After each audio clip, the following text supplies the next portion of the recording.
ನನ್ನ ಹೆಸರು ನಿಸಾರ್ ಅಹಮದ್ ಅಂತ. ನಾನು ಮೆಕ್ಯಾನಿಕಲ್ ಇಂಜಿನಿಯರ್ ಆಗಿದ್ದೇನೆ. ಒಂದು MNC ಕಂಪನಿಯಲ್ಲಿ ಕೆಲಸ ಮಾಡ್ತಾ ಇದ್ದೇನೆ ಬೆಂಗಳೂರಲ್ಲಿ. ಡಿಸೈನ್ ಇಂಜಿನಿಯರ್ ಆಗಿ ಕೆಲಸ ಮಾಡ್ತಾ ಇದ್ದೇನೆ. ನಾನು ಜಾಗೃತ ಕರ್ನಾಟಕ ಎಂಬ ಸಂಘಟನೆಯ ರಾಜ್ಯ ಸಮಿತಿಯ ಸದಸ್ಯನಾಗಿದ್ದೇನೆ.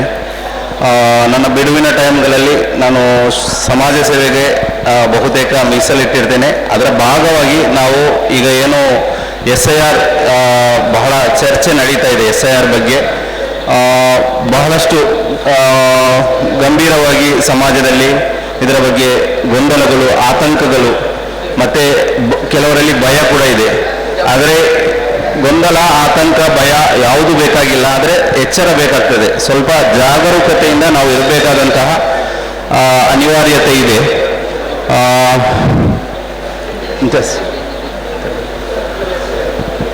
ಈಗಾಗಲೇ ದೇಶದಾದ್ಯಂತ 13 ರಾಜ್ಯಗಳಲ್ಲಿ ಈ SIR ಪ್ರಕ್ರಿಯೆ ನಡೆದಿದೆ. ಅದರಲ್ಲಿ ಸುಮಾರು 6 ಕೋಟಿಯಷ್ಟು ಜನರು ಮತದಾರರ ಹಕ್ಕನ್ನು ಕಳೆದುಕೊಂಡಿದ್ದಾರೆ. ಈ ಮತದಾನ ನಮಗೆ ಹೇಗೆ ಬಂತು ಅನ್ನೋದು ಒಂದು ಸ್ವಲ್ಪ ನಾವು ನೋಡ್ಕೊಳ್ಳೋಣ. ಇದು ಸೆಟ್ ಆಗುವವರೆಗೆ 1950ರಲ್ಲಿ ಏನು ಈ ಸ್ವಾತಂತ್ರ್ಯ ಹೋರಾಟದಲ್ಲಿ ಎಲ್ಲ ಭಾರತೀಯರು, ಎಲ್ಲ ಜನವರ್ಗಗಳು, ಯಾವುದೇ ಜಾತಿ, ಭೇದ, ಧರ್ಮ ಯಾವುದೂ ಇಲ್ಲದೆ ಈ ದೇಶದ ವಿಮುಕ್ತಿಗಾಗಿ, ಈ ದೇಶದ ಜನರ ಸ್ವಾತಂತ್ರ್ಯಕ್ಕಾಗಿ, ಈ ದೇಶದ ಜನರ ಒಂದು ಸ್ವಾಭಿಮಾನದ ಬದುಕಿಗಾಗಿ ಏನು ಬ್ರಿಟಿಷರ ವಿರುದ್ಧ ನಾವು ಹೋರಾಟ ಮಾಡಿದೆವು, ಆ ಹೋರಾಟದ ಫಲವಾಗಿ ಡಾಕ್ಟರ್ BR ಅಂಬೇಡ್ಕರ್ ಅವರ ನೇತೃತ್ವದಲ್ಲಿ ನಡೆದಂಥ ಒಂದು ಸಂವಿಧಾನ ರಚನಾ ಸಮಿತಿ, ಆ ಸಮಿತಿ ರೂಪುಗೊಂಡಿತ್ತು. ಅವರು ಬ್ರಿಟಿಷರು ಹೋದ ನಂತರ ಆ ಸಮಿತಿ ರೂಪುಗೊಂಡ ನಂತರ ಆ ಸಂವಿಧಾನ ಡಾಕ್ಟರ್ BR ಅಂಬೇಡ್ಕರ್ ಅವರ ನೇತೃತ್ವದಲ್ಲಿ ನಡೆಯಿತು. ಆ ಸಂವಿಧಾನ ರಚಿಸಲ್ಪಟ್ಟಿತು. ಆ ಸಂವಿಧಾನದಲ್ಲಿ ಒಂದು ವಿಶೇಷತೆ ಏನು ಅಂತ ಹೇಳಿದರೆ, ಭಾರತದ ಪ್ರತಿಯೊಬ್ಬ ಪ್ರಜೆಗೂ ಮತದಾನದ ಹಕ್ಕನ್ನು ನೀಡಲಾಯಿತು. ಈ ಮತದಾನ ಎಂಬುದು ಎಲ್ಲ ಹಕ್ಕುಗಳ ಒಂದು ತಾಯಿ ಅಂತ ಹೇಳ್ಬೋದು. ಪ್ರತಿಯೊಂದು ಹಕ್ಕುಗಳು, ಈಗ ನಮಗೆ ಜೀವಿಸಲಿಕ್ಕೆ ಇರುವ ಹಕ್ಕು ಅಥವಾ ಇನ್ನಿತರ ಎಲ್ಲ ಹಕ್ಕುಗಳು, ಆ ಹಕ್ಕುಗಳ ರೈಟ್ಸ್ ಅಂತ ಹೇಳ್ತೇವೆ ನಾವು ಇಂಗ್ಲೀಷಲ್ಲಿ, ಆ ರೈಟ್ಸ್ಗಳ ಒಂದು ಅತ್ಯಂತ ಪ್ರಮುಖವಾದಂಥ ಒಂದು ಹಕ್ಕಾಗಿರ್ತದೆ ಈ ಮತದಾನದ ಹಕ್ಕು. ಈ ಮತದಾನದ ಹಕ್ಕಿನಿಂದ ನಮಗೆ ಇದರಲ್ಲಿ ಏನು ಪ್ರಯೋಜನ, ಇದರಿಂದ ನಮಗೇನಾಗಲಿಕ್ಕಿದೆ ಅನ್ನುವಂಥ ಒಂದು ಪ್ರಶ್ನೆ ನಿಮಗಿರ್ಬೋದು. ಈ ಮತದಾನದ ಮೂಲಕ ನಮ್ಮನ್ನು ಯಾರು ಆಳ್ವಿಕೆ ಮಾಡ್ಬೋದು, ನಮ್ಮನ್ನು ಯಾರು ಆಳ್ವಿಕೆ ಮಾಡ್ಬೋದು. ಈಗ ನಮ್ಮನ್ನು ಆಳ್ವಿಕೆ ಮಾಡುವವರು ನಮ್ಮನ್ನು ಏನು ಮಾಡ್ತಾ ಇದ್ದಾರೆ? ಸುಮ್ಮನೆ ಏನೇನೋ NRC ಅಂತೆ, SIR ಅಂತೆ. ಅವರ ಕೆಲಸ ಏನಿತ್ತು? ನಾವು ತೆರಿಗೆ ಕಟ್ತೇವೆ, ಅದನ್ನು ಅವರ ಕರ್ತವ್ಯ ಏನು? ಜನರಿಗೆ ಜನರಿಗೆ ಏನು ಫೆಸಿಲಿಟೇಷನ್ ಮಾಡಬೇಕು, ಜನರಿಗೆ ಏನು ಬೇರೆ ಬೇರೆ ವಲಯಗಳಲ್ಲಿ ಏನೇನು ಸೌಲಭ್ಯಗಳನ್ನು ಇದು ಮಾಡಿಕೊಡುವಂಥದ್ದು, ಇದು ಅವರ ಕರ್ತವ್ಯ. ಅವ್ರು ಮಾಡಬೇಕು. ಸಂವಿಧಾನಿಕವಾಗಿ ಅವರಿಗೆ ಕೆಲವು ಕರ್ತವ್ಯಗಳು ಇರ್ತದೆ. ಒಬ್ಬ ರಾಜಕೀಯ ಪ್ರತಿನಿಧಿ ಆದರೆ ಅವನಿಗೆ ಆ ಕ್ಷೇತ್ರದ ಎಲ್ಲ ಆಗುಹೋಗುಗಳನ್ನು, ಆ ಕ್ಷೇತ್ರದ ಏನೇನು ನಡೀಬೇಕು ಅದನ್ನು ಅವನು ಎಲ್ಲ ನಿರ್ವಹಿಸಿಕೊಡುವಂಥ ಒಂದು ಸೇವಕ ಆಗಿರ್ತಾನೆ ಅಷ್ಟೇ. ಈ ರೀತಿ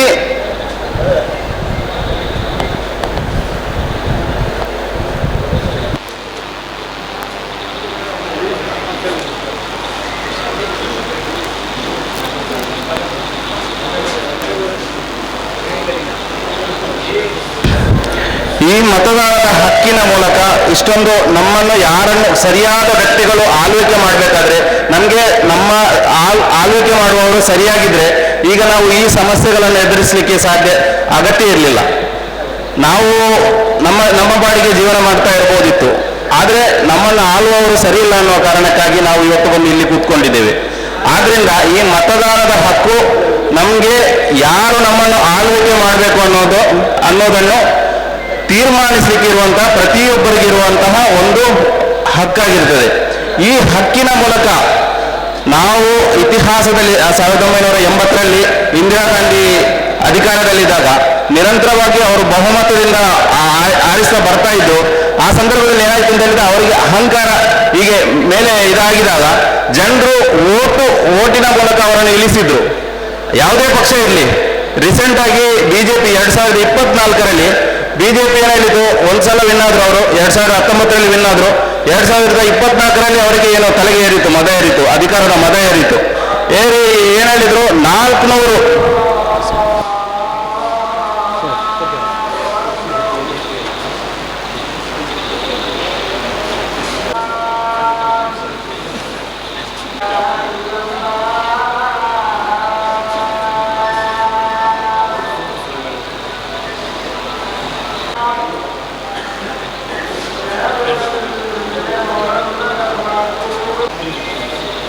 ಈ SIRನಲ್ಲಿ ಇದು ಹೇಗೆ ನಡೀತದೆ ಮತ್ತೆ ಇದರಲ್ಲಿ ವಿವಿಧ ಹಂತಗಳಿರ್ತದೆ.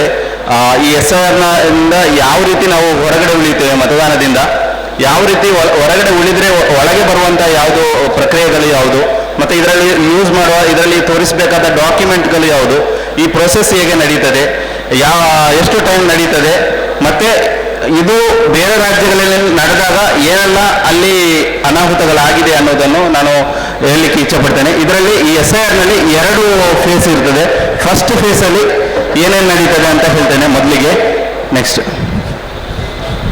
ಇದರಲ್ಲಿ ಈ ಎಲ್ಲ ವೋಟರ್ಸನ್ನು ಅವರ ಏಜಿಗೆ ಅನುಗುಣವಾಗಿ 40 ವರ್ಷ ಇರುವವರನ್ನು ಒಂದು ಕೆಟಗರಿ, 24 ವರ್ಷದ ಒಳಗಡೆ ಇರುವವರನ್ನು ಒಂದು ಎರಡನೇ ಕೆಟಗರಿ, ಮೂರನೇ ಕೆಟಗರಿಯನ್ನು 18 ವರ್ಷ, ಈ ರೀತಿ 3 ಕೆಟಗರಿಯಾಗಿ ಎಲೆಕ್ಷನ್ ಕಮಿಷನ್ ಆಫ್ ಇಂಡಿಯಾ ಎಲ್ಲ ವೋಟರ್ಸನ್ನು ಈ ರೀತಿ ಡಿವೈಡ್ ಮಾಡಿದ್ದಾರೆ, 3 ಕೆಟಗರಿ. ನಾವು ಅದನ್ನು ಏನು ಮಾಡಿದ್ದೇವೆ ಅಂತ ಹೇಳಿದರೆ, ನಮಗೆ ಅರ್ಥ ಆಗಲಿಕ್ಕೆ, ಈಸಿಯಾಗಿ ಅರ್ಥ ಮಾಡಲಿಕ್ಕೆ ABCDEF ಅಂತ 6 ಕೆಟಗರಿಗಳನ್ನು ಮಾಡಿದ್ದೇವೆ. ಅದರಲ್ಲಿ ಮೇಯ್ನಾಗಿ ನಮಗೆ ಅಲ್ಲಿ ಡಿವಿಷನ್ ಬರುವಂಥದ್ದು 2025ರ ವೋಟರ್ ಲಿಸ್ಟ್ ಮತ್ತೆ 2002ರ ವೋಟರ್ ಲಿಸ್ಟ್. ಇವುಗಳ ನಡುವೆ ನಾವು ಲಿಂಕ್ ಮಾಡಬೇಕಾಗ್ತದೆ. ಒಂದು ಮ್ಯಾಪಿಂಗ್ ಏನು ಇಷ್ಟವರೆಗೆ ನೀವು ಮಾಡಿದ್ದೀರಾ ಆ ಒಂದು ಪ್ರೋಸೆಸ್ಸನ್ನು ಮಾಡಬೇಕಾಗ್ತದೆ. ನೆಕ್ಸ್ಟ್ ಅದೇ ನಾನು ಹೇಳಿದ ಹಾಗೆ ಅವರ ಏಜಿಗೆ ಅನುಗುಣವಾಗಿ ಅದನ್ನು ನಾವು ಅವರನ್ನೆಲ್ಲ 3 ಕೆಟಗರಿ ಮಾಡಿದ್ದೇವೆ.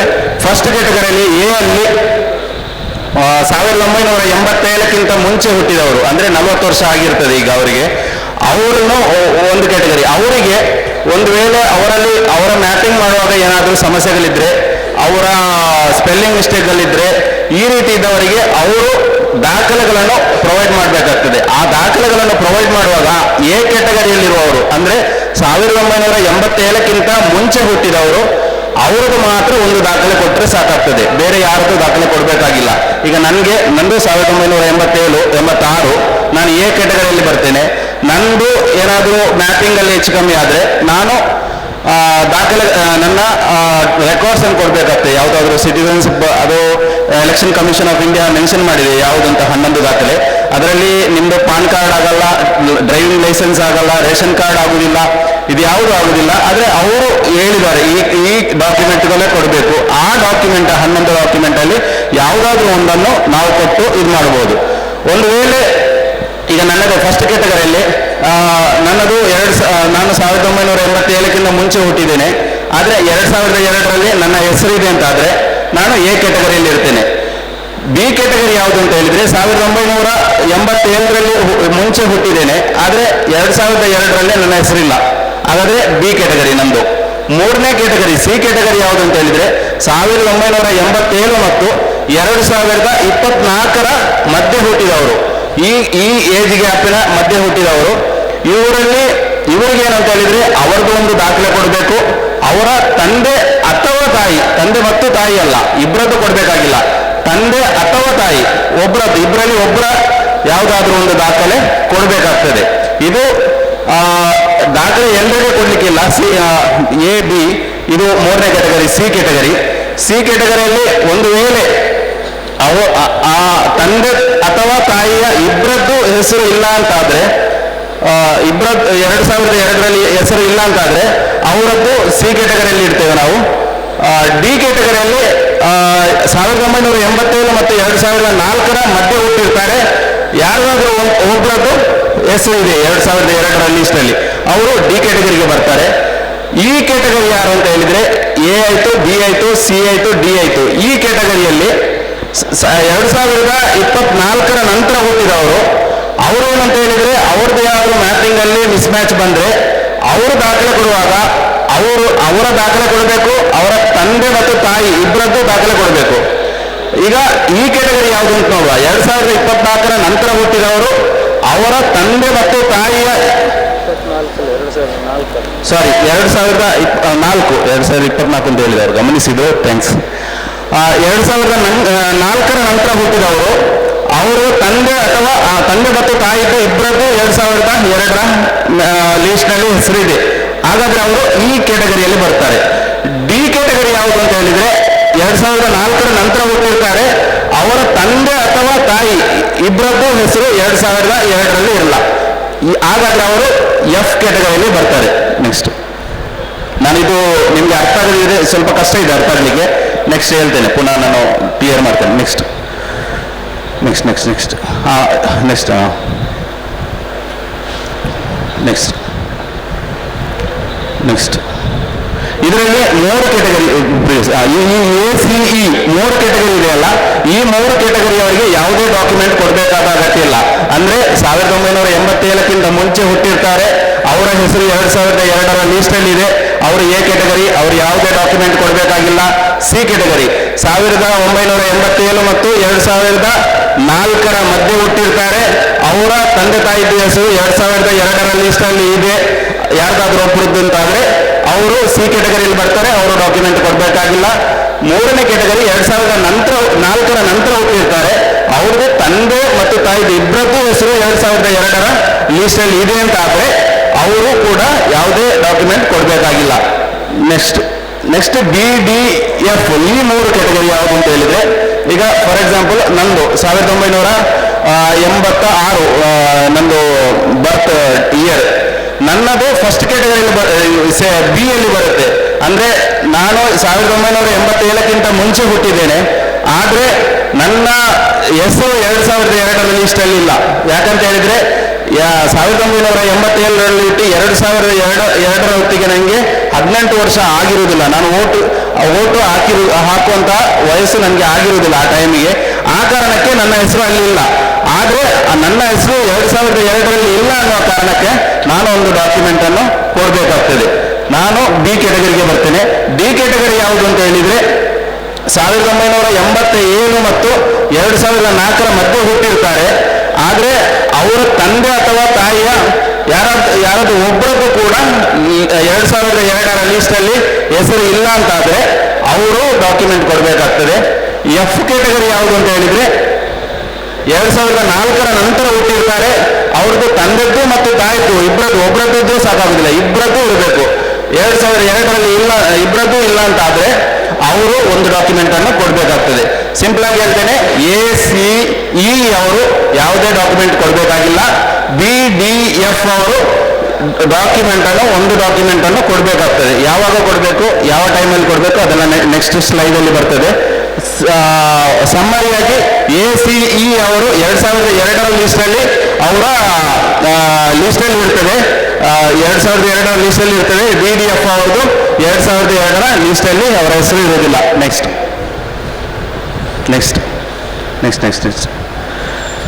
ಯಾವುದಾದ್ರು ಡಾಕ್ಯುಮೆಂಟ್ ಬೇಕು ಅಂತ ಇದಕ್ಕೆ ಕೊಡುವಂಥದ್ದು. Next please.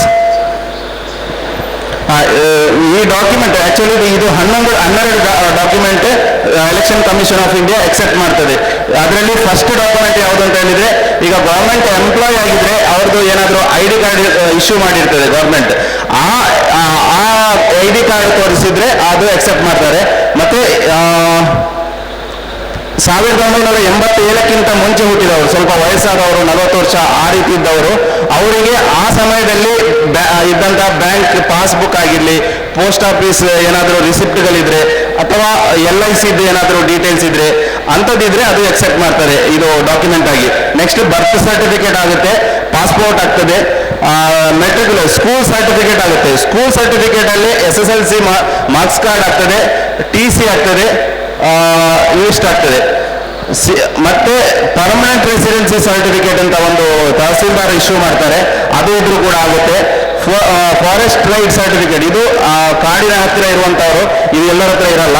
OBC SC/ST certificate, SC/ST certificate Dalits community ಅವರಿಗೆ ಇರ್ತದೆ.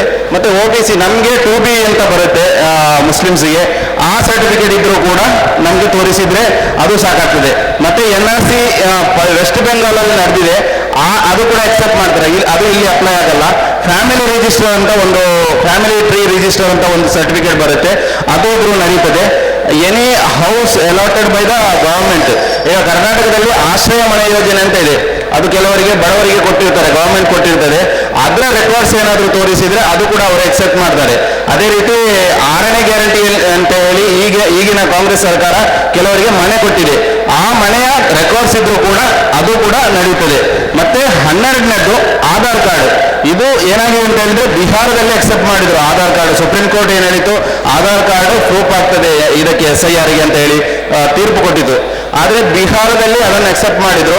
ನಂತರ ಎಲೆಕ್ಷನ್ ಕಮಿಷನ್ ಆಫ್ ಇಂಡಿಯಾ ಅದಕ್ಕೆ ಅಬ್ಜೆಕ್ಷನ್ ಮಾಡಿ ಪೆಂಡಿಂಗ್ ಇಟ್ಟಿದ್ದಾರೆ. ಬೇರೆ ಯಾವ ರಾಜ್ಯಗಳಲ್ಲೂ ಆಧಾರ್ ಕಾರ್ಡ್ ಅನ್ನು ಪ್ರೂಫ್ ಆಗಿ ತಕೊಂಡು ಅದನ್ನು ಎಕ್ಸೆಪ್ಟ್ ಮಾಡಿಲ್ಲ. ಆದ್ರಿಂದ ಆಧಾರ್ ಇಲ್ಲಿ ನಮಗೆ ಅಪ್ಲೈ ಆಗಲ್ಲ. ನೆಕ್ಸ್ಟ್ ಇದು ರೆಸಿಡೆನ್ಸಿಯಲ್ ಸರ್ಟಿಫಿಕೇಟ್ ಇದು ಹೇಗೆ ಇರ್ತದೆ ಅಂತ ಹೇಳಿ ಈ ರೀತಿ ಇರ್ತದೆ. ಅದು ಯಾಕೆ ಇಲ್ಲಿ ಮೆನ್ಷನ್ ಮಾಡಿದ್ದು ಅಂತ ಹೇಳಿದ್ರೆ, ಸಾಮಾನ್ಯವಾಗಿ ಈ 11 ದಾಖಲೆಗಳಲ್ಲಿ ನಮ್ದು ಯಾರ ಹತ್ರ ಕೂಡ ಎಲ್ಲ ದಾಖಲೆ ಇರುವುದಿಲ್ಲ, ಖಾಲಿ 5 ದಾಖಲೆಗಳಿರ್ತದೆ. ಒಂದು ಪಾಸ್ಪೋರ್ಟ್ ಇರ್ತದೆ ಎಲ್ಲರ ಜೊತೆ, ಸಾಮಾನ್ಯವಾಗಿ ಎಲ್ಲರ ಜೊತೆ ಇರ್ತದೆ ಅಂತ ಬಹುತೇಕ ಇರ್ತದೆ. 2ನೇದು ಸ್ಕೂಲ್ ಸರ್ಟಿಫಿಕೇಟ್ ಇರ್ತದೆ, 3ನೇದು ಬರ್ತ್ ಸರ್ಟಿಫಿಕೇಟ್ ಇರ್ತದೆ, 4ನೇದು ರೆಸಿಡೆನ್ಸಿಯಲ್ ಸರ್ಟಿಫಿಕೇಟ್. ಇದನ್ನು ನಮಗೆ ಮಾಡಿಸ್ಬೋದು, ಇಲ್ಲ ಯಾವ ಡಾಕ್ಯುಮೆಂಟ್ ನಮ್ಮ ಕೈಯಲ್ಲಿ ಇಲ್ಲ ಅಂತ ಹೇಳಿದ್ರೆ.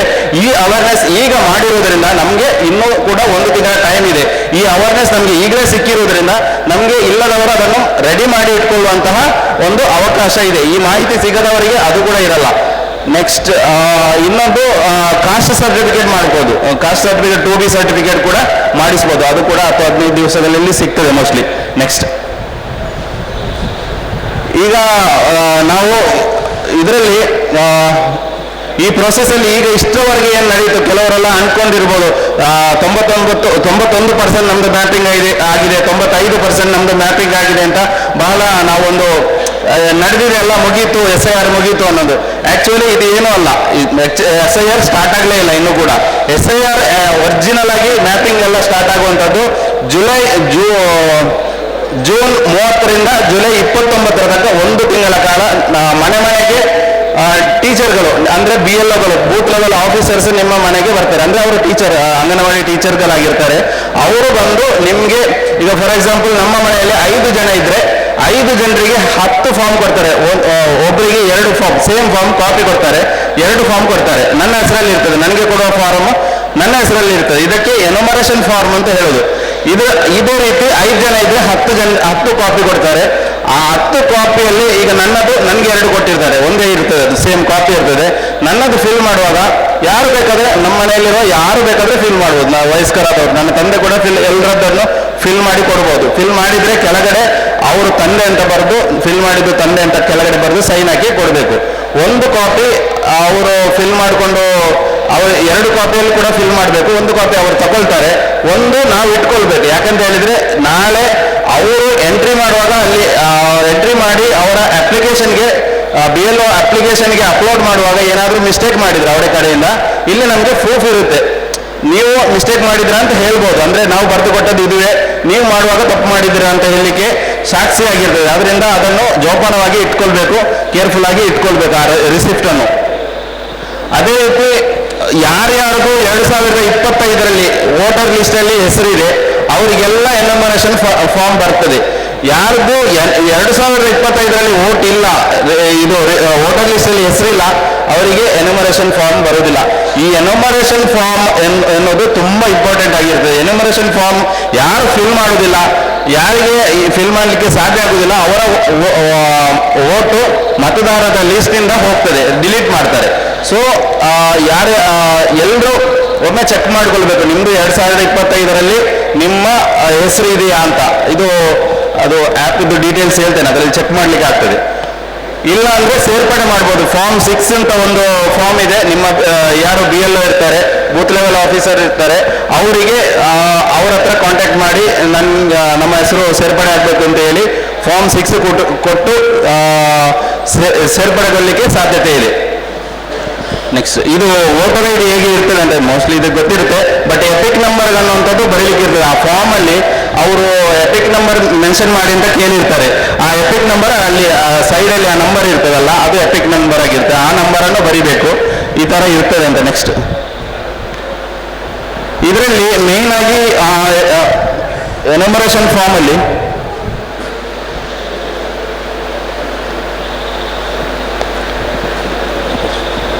ಪಾಸ್ ಆಗಿರೋದು ಈ ತರ ಇರ್ತದೆ ಅವ್ರು ಕೊಡುವಂತ ಫಾರ್ಮ್. ಇದು ಯಾಕೆ ಇಂಪಾರ್ಟೆಂಟ್ ಅಂತ ಹೇಳಿದ್ರೆ, ಇಲ್ಲಿಗ ನನ್ನ ಫಾರ್ಮ್ ಆದ್ರೆ, ಇದು ನನಗೆ ಕೊಟ್ಟ ಫಾರ್ಮ್ ಆದ್ರೆ, ಈ ಫಾರ್ಮ್ ಅಲ್ಲಿ ಮೇಲೆ ನನ್ನ ಹೆಸರು ಇರ್ತದೆ, ಅಸೆಂಬ್ಲಿ ಕಾನ್ಸ್ಟಿಟ್ಯೂನ್ಸಿ ಇರ್ತದೆ, ಮತ್ತೆ QR ಕೋಡ್ ಇರ್ತದೆ, ಇಲ್ಲಿ ಫೋಟೋ ಇರ್ತದೆ, ಇಲ್ಲಿ ಒಂದು ಫೋಟೋ ನಾವು ಕೊಡ್ಬೇಕಾಗ್ತದೆ. ಎಲ್ಲರೂ ಪಾಸ್ಪೋರ್ಟ್ ಸೈಜ್ ಫೋಟೋ 2 ರೆಡಿ ಮಾಡಿ ಇಟ್ಕೊಳ್ಬೇಕು. ಅದರಲ್ಲಿ ಒಂದು ನಾವು ಇಲ್ಲಿ ಅವರು ಸ್ಟಿಕ್ ಮಾಡ್ತಾರೆ. ಮತ್ತೆ ಈ ಕಾಲಮ್ ಇರ್ತದಲ್ಲ, ಈ ಕಾಲಮ್ ಅಲ್ಲಿ ಇದು ಇಲ್ಲಿ ಒಂದು ಎಡಗಡೆ ಒಂದು ಕಾಲಮ್ ಇದೆ, ಬಲಗಡೆ ಒಂದು ಕಾಲಮ್ ಇದೆ. ಎಡಗಡೆ ಯಾರ ಹೆಸರು 2002ರ ಲೀಸ್ಟ್ ಅಲ್ಲಿ ಯಾರ ಹೆಸರು ಇದೆ ಅವರೆಲ್ಲ ಈ ಭಾಗದಲ್ಲಿ ಬರಿಬೇಕು. ಎಡಭಾಗದಲ್ಲಿ ಯಾರ ಹೆಸರು 2002ರ ಲೀಸ್ಟ್ ಅಲ್ಲಿ ಇಲ್ಲ ಅವರೆಲ್ಲರೂ ರೈಟ್ ಸೈಡ್ ಅಲ್ಲಿ ಬರಿಬೇಕು. ಮತ್ತೆ ಲೆಫ್ಟ್ ಸೈಡ್ ಅಲ್ಲಿ ಬರುವಾಗ ಇದು ಎಕ್ಸ್ಪ್ಲೇನ್ ಮಾಡ್ತೇನೆ ನಂತರ. ಇದು ನಿಮ್ಗೆ ಜಸ್ಟ್ ಹೇಗೆ ಇರ್ತದೆ ಅಂತ ಹೇಳಲಿಕ್ಕೆ ನಾನು ಇದು ಮಾಡಿದೆ. ಕೆಳಗಡೆ ಇರುವಂಥದ್ದು ಕೆಲವು ಕಡೆ 3ನೇ ಬಾಕ್ಸ್ ಎಲ್ಲರೂ ಫಿಲ್ ಮಾಡಬೇಕಾಗ್ತದೆ. ಆಧಾರ್ ನಂಬರ್ ಇರ್ತದೆ, ಮತ್ತೆ ತಂದೆ ತಾಯಿದ್ದು ಹೆಸರು ಬರಿಬೇಕು, ಮತ್ತೆ ಅವ್ರದ್ದು ಎಪಿಕ್ ನಂಬರ್ ಬರಿಬೇಕು. ಎಲ್ಲ ಫಿಲ್ ಮಾಡಿ ಸೈನ್ ಮಾಡಿ ಕೊಡಬೇಕಾಗ್ತದೆ. ಅದರಲ್ಲಿ ಆ ಕಾಲಮ್ ಅಲ್ಲಿ ಮೆನ್ಷನ್ ಕೇಳಿದ್ದಾರೆ, ಅಸೆಂಬ್ಲಿ ಕಾನ್ಸ್ಟಿಟ್ಯೂನ್ಸಿ ಯಾವುದು ನಿಮ್ದು, ಅದರಲ್ಲಿ ಕೇಳಿರ್ತಾರೆ. ಈ ರೀತಿ ಕೇಳಿರ್ತಾರೆ. AC ಅಂತ ಇರುತ್ತೆ, AC ನಂಬರ್ ಅಂತ ಇರುತ್ತೆ, ಪಾರ್ಟ್ ನಂಬರ್ ಅಂತ ಇರ್ತದೆ, ಸೀರಿಯಲ್ ನಂಬರ್ ಅಂತ ಇರ್ತದೆ. ಈ 3 ನಂಬರ್ಗಳನ್ನು ನಾವು ಅದರಲ್ಲಿ ಮೆನ್ಷನ್ ಮಾಡಬೇಕಾಗ್ತದೆ. 2002ರಲ್ಲಿ ಹೇಗೆ ಇದೆ ಅದೇ ರೀತಿ ಮೆನ್ಷನ್ ಮಾಡಬೇಕಾಗ್ತದೆ. ನೆಕ್ಸ್ಟ್ ನಿಮ್ಗೆ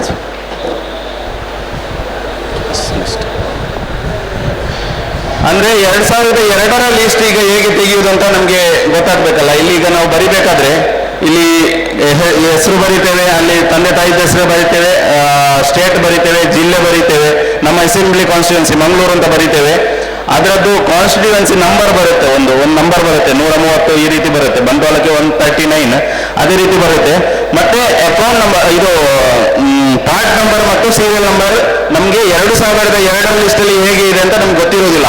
ಅದನ್ನು ಹೇಗೆ ಫೈಂಡ್ ಔಟ್ ಮಾಡೋದು ಅಂತ ನಾವು ಸ್ವಲ್ಪ ನೋಡಬೇಕಾಗ್ತದೆ.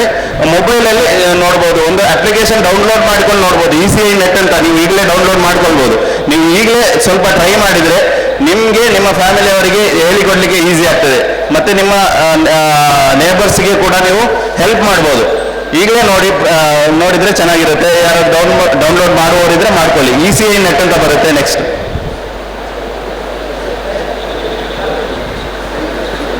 ಪೆನ್ ಬ್ಯಾಗ್ಲಿ ಕೊಡ್ಕೊಡು ಬನ್ನಿ. ಓಪನ್ ಮಾಡಿದ್ರೆ ಈ ರೀತಿ ಆಪ್ಷನ್ಸ್ ಬರುತ್ತೆ. ಅದರಲ್ಲಿ ವೋಟರ್ ರಿಜಿಸ್ಟ್ರೇಷನ್ ಫಾರ್ಮ್ ಅಂತ ಇದೆ ನೋಡಿ, ಲೆಫ್ಟ್ ಅಲ್ಲಿ ಫಸ್ಟ್ ಆಪ್ಷನ್. ಈ ಆಪ್ಷನ್ಗೆ ಹೋದ್ರೆ ನಮಗೆ ಒಂದು ಲಿಂಕ್ಗೆ ಹೋಗುತ್ತೆ. ಅದು ಆ ಲಿಂಕ್ ಅಲ್ಲಿ ನಾವು ಅದು ಏನ್ ಕೇಳುತ್ತೆ, ಅಲ್ಲಿ ಏನ್ ಕೇಳ್ತದೆ ಅಂತ ಹೇಳಿದ್ರೆ ನಿಮ್ಮ ಸ್ಟೇಟ್ ಯಾವುದು ಅಂತ ಕೇಳ್ತದೆ. ಕರ್ನಾಟಕ, ಬೇರೆ ಬೇರೆ ಸ್ಟೇಟ್ ಹೆಸರು ಇರ್ತದೆ. ಅದು ಪ್ರೆಸ್ ಮಾಡಿದ ಕೂಡಲೇ ಕರ್ನಾಟಕ ಸೆಲೆಕ್ಟ್ ಮಾಡಬೇಕು. ಕೆಳಗಡೆ ಜಿಲ್ಲೆ ಯಾವುದು ಅಂತ ಕೇಳ್ತದೆ, ದಕ್ಷಿಣ ಕನ್ನಡ ಸೆಲೆಕ್ಟ್ ಮಾಡಬೇಕು. ನಂತರ ನಿಮ್ಮ ಅಸೆಂಬ್ಲಿ ಕಾನ್ಸ್ಟಿಟ್ಯೂನ್ಸಿ ಯಾವುದು ಅಂತ ಕೇಳ್ತದೆ. ನನಗೆ ಬಂಟ್ವಾಳ ಬರ್ತದೆ, ನಿಮಗೆ ಮಂಗಳೂರು ಬರ್ತದೆ, ಮಂಗಳೂರು ಬರ್ತದೆ. ಅದು ಸೆಲೆಕ್ಟ್ ಮಾಡಬೇಕು. ನಿಮ್ದು ಯಾವುದು ಅಂತ ನೋಡ್ಕೊಂಡು ಸೆಲೆಕ್ಟ್ ಮಾಡಬೇಕು. ಅದರ ನಂತರ ನೀವು ಮತ ಹಾಕುವ, ನೀವು ವೋಟ್ ಹಾಕ್ಲಿಕ್ಕೆ ಹೋಗುವ ಸ್ಕೂಲ್ ಯಾವುದು, ಆ ಸ್ಕೂಲ್ಗೆ ಒಂದು ನಂಬರ್ ಇರುತ್ತೆ, ಅದು ಪಾರ್ಟ್ ನಂಬರ್. ಅದು ಹೇಗೆ ಫೈಂಡ್ ಔಟ್ ಮಾಡುವುದು ಅಂತ ಹೇಳಿದ್ರೆ, ಅಲ್ಲೇ ನೀವು ಹೋಗಿ ಕ್ಲಿಕ್ ಮಾಡುವಾಗ ಅಲ್ಲಿ ಕೆಳಗಡೆ ಎಲ್ಲ ಸ್ಕೂಲ್ಗಳ ಹೆಸರು ತೋರಿಸ್ತದೆ. ಒಂದು ವೇಳೆ ನಿಮಗೆ ಆ ಸ್ಕೂಲ್ ಪಾರ್ಟ್ ನಂಬರ್ ಗೊತ್ತಿಲ್ಲ ಅಂತ ಹೇಳಿದ್ರೆ ಅಲ್ಲಿ ಪ್ರೆಸ್ ಮಾಡುವಾಗಲೇ ಅಲ್ಲಿ ಎಲ್ಲ ಕೆಳಗಡೆ ಹೆಸರು, ಸ್ಕೂಲ್ ಹೆಸರು ತೋರಿಸ್ತದೆ. ಆ ಹೆಸರು ನಿಮಗೆ ಈಗ ಸ್ಕ್ರೋಲ್ ಮಾಡಿ ನೋಡಿದ್ರೆ ನಿಮ್ಮದು ಯಾವುದು ಸ್ಕೂಲು, ಅಥವಾ ನಿಮಗೆ ಸ್ಕೂಲ್ನ ಹೆಸರು ಗೊತ್ತಿದ್ರೆ ಅಲ್ಲೇ ಟೈಪ್ ಮಾಡ್ಬೋದು. ಟೈಪ್ ಮಾಡುವಾಗ ನಿಮ್ಮ ಸ್ಕೂಲ್ ಹೆಸರು ಅಲ್ಲೇ ಬಂದು ನಿಲ್ತದೆ, ಮೇಲೆ ಬಂದು ನಿಲ್ತದೆ. ಅದನ್ನು ಸೆಲೆಕ್ಟ್ ಮಾಡಬೇಕು. ನಂತರ ಆ ಬೂತ್ ನಂಬರ್ ಅಲ್ಲಿ ಬರುತ್ತೆ. ನೀವು ಸ್ಕೂಲ್ ಸೆಲೆಕ್ಟ್ ಮಾಡಿದ ಕೂಡಲೇ ಅದರ ಜೊತೆಗೆ ಆ ಬೂತ್ ನಂಬರ್ ಕೂಡ ಅಲ್ಲಿ ಸೆಲೆಕ್ಟ್ ಆಗ್ತದೆ. ಅಲ್ಲಿ ಸೆಲೆಕ್ಟ್ ಆದ ನಂತರ ವ್ಯೂ ಡೌನ್ಲೋಡ್ PDF ಅಂತ ಬರುತ್ತೆ.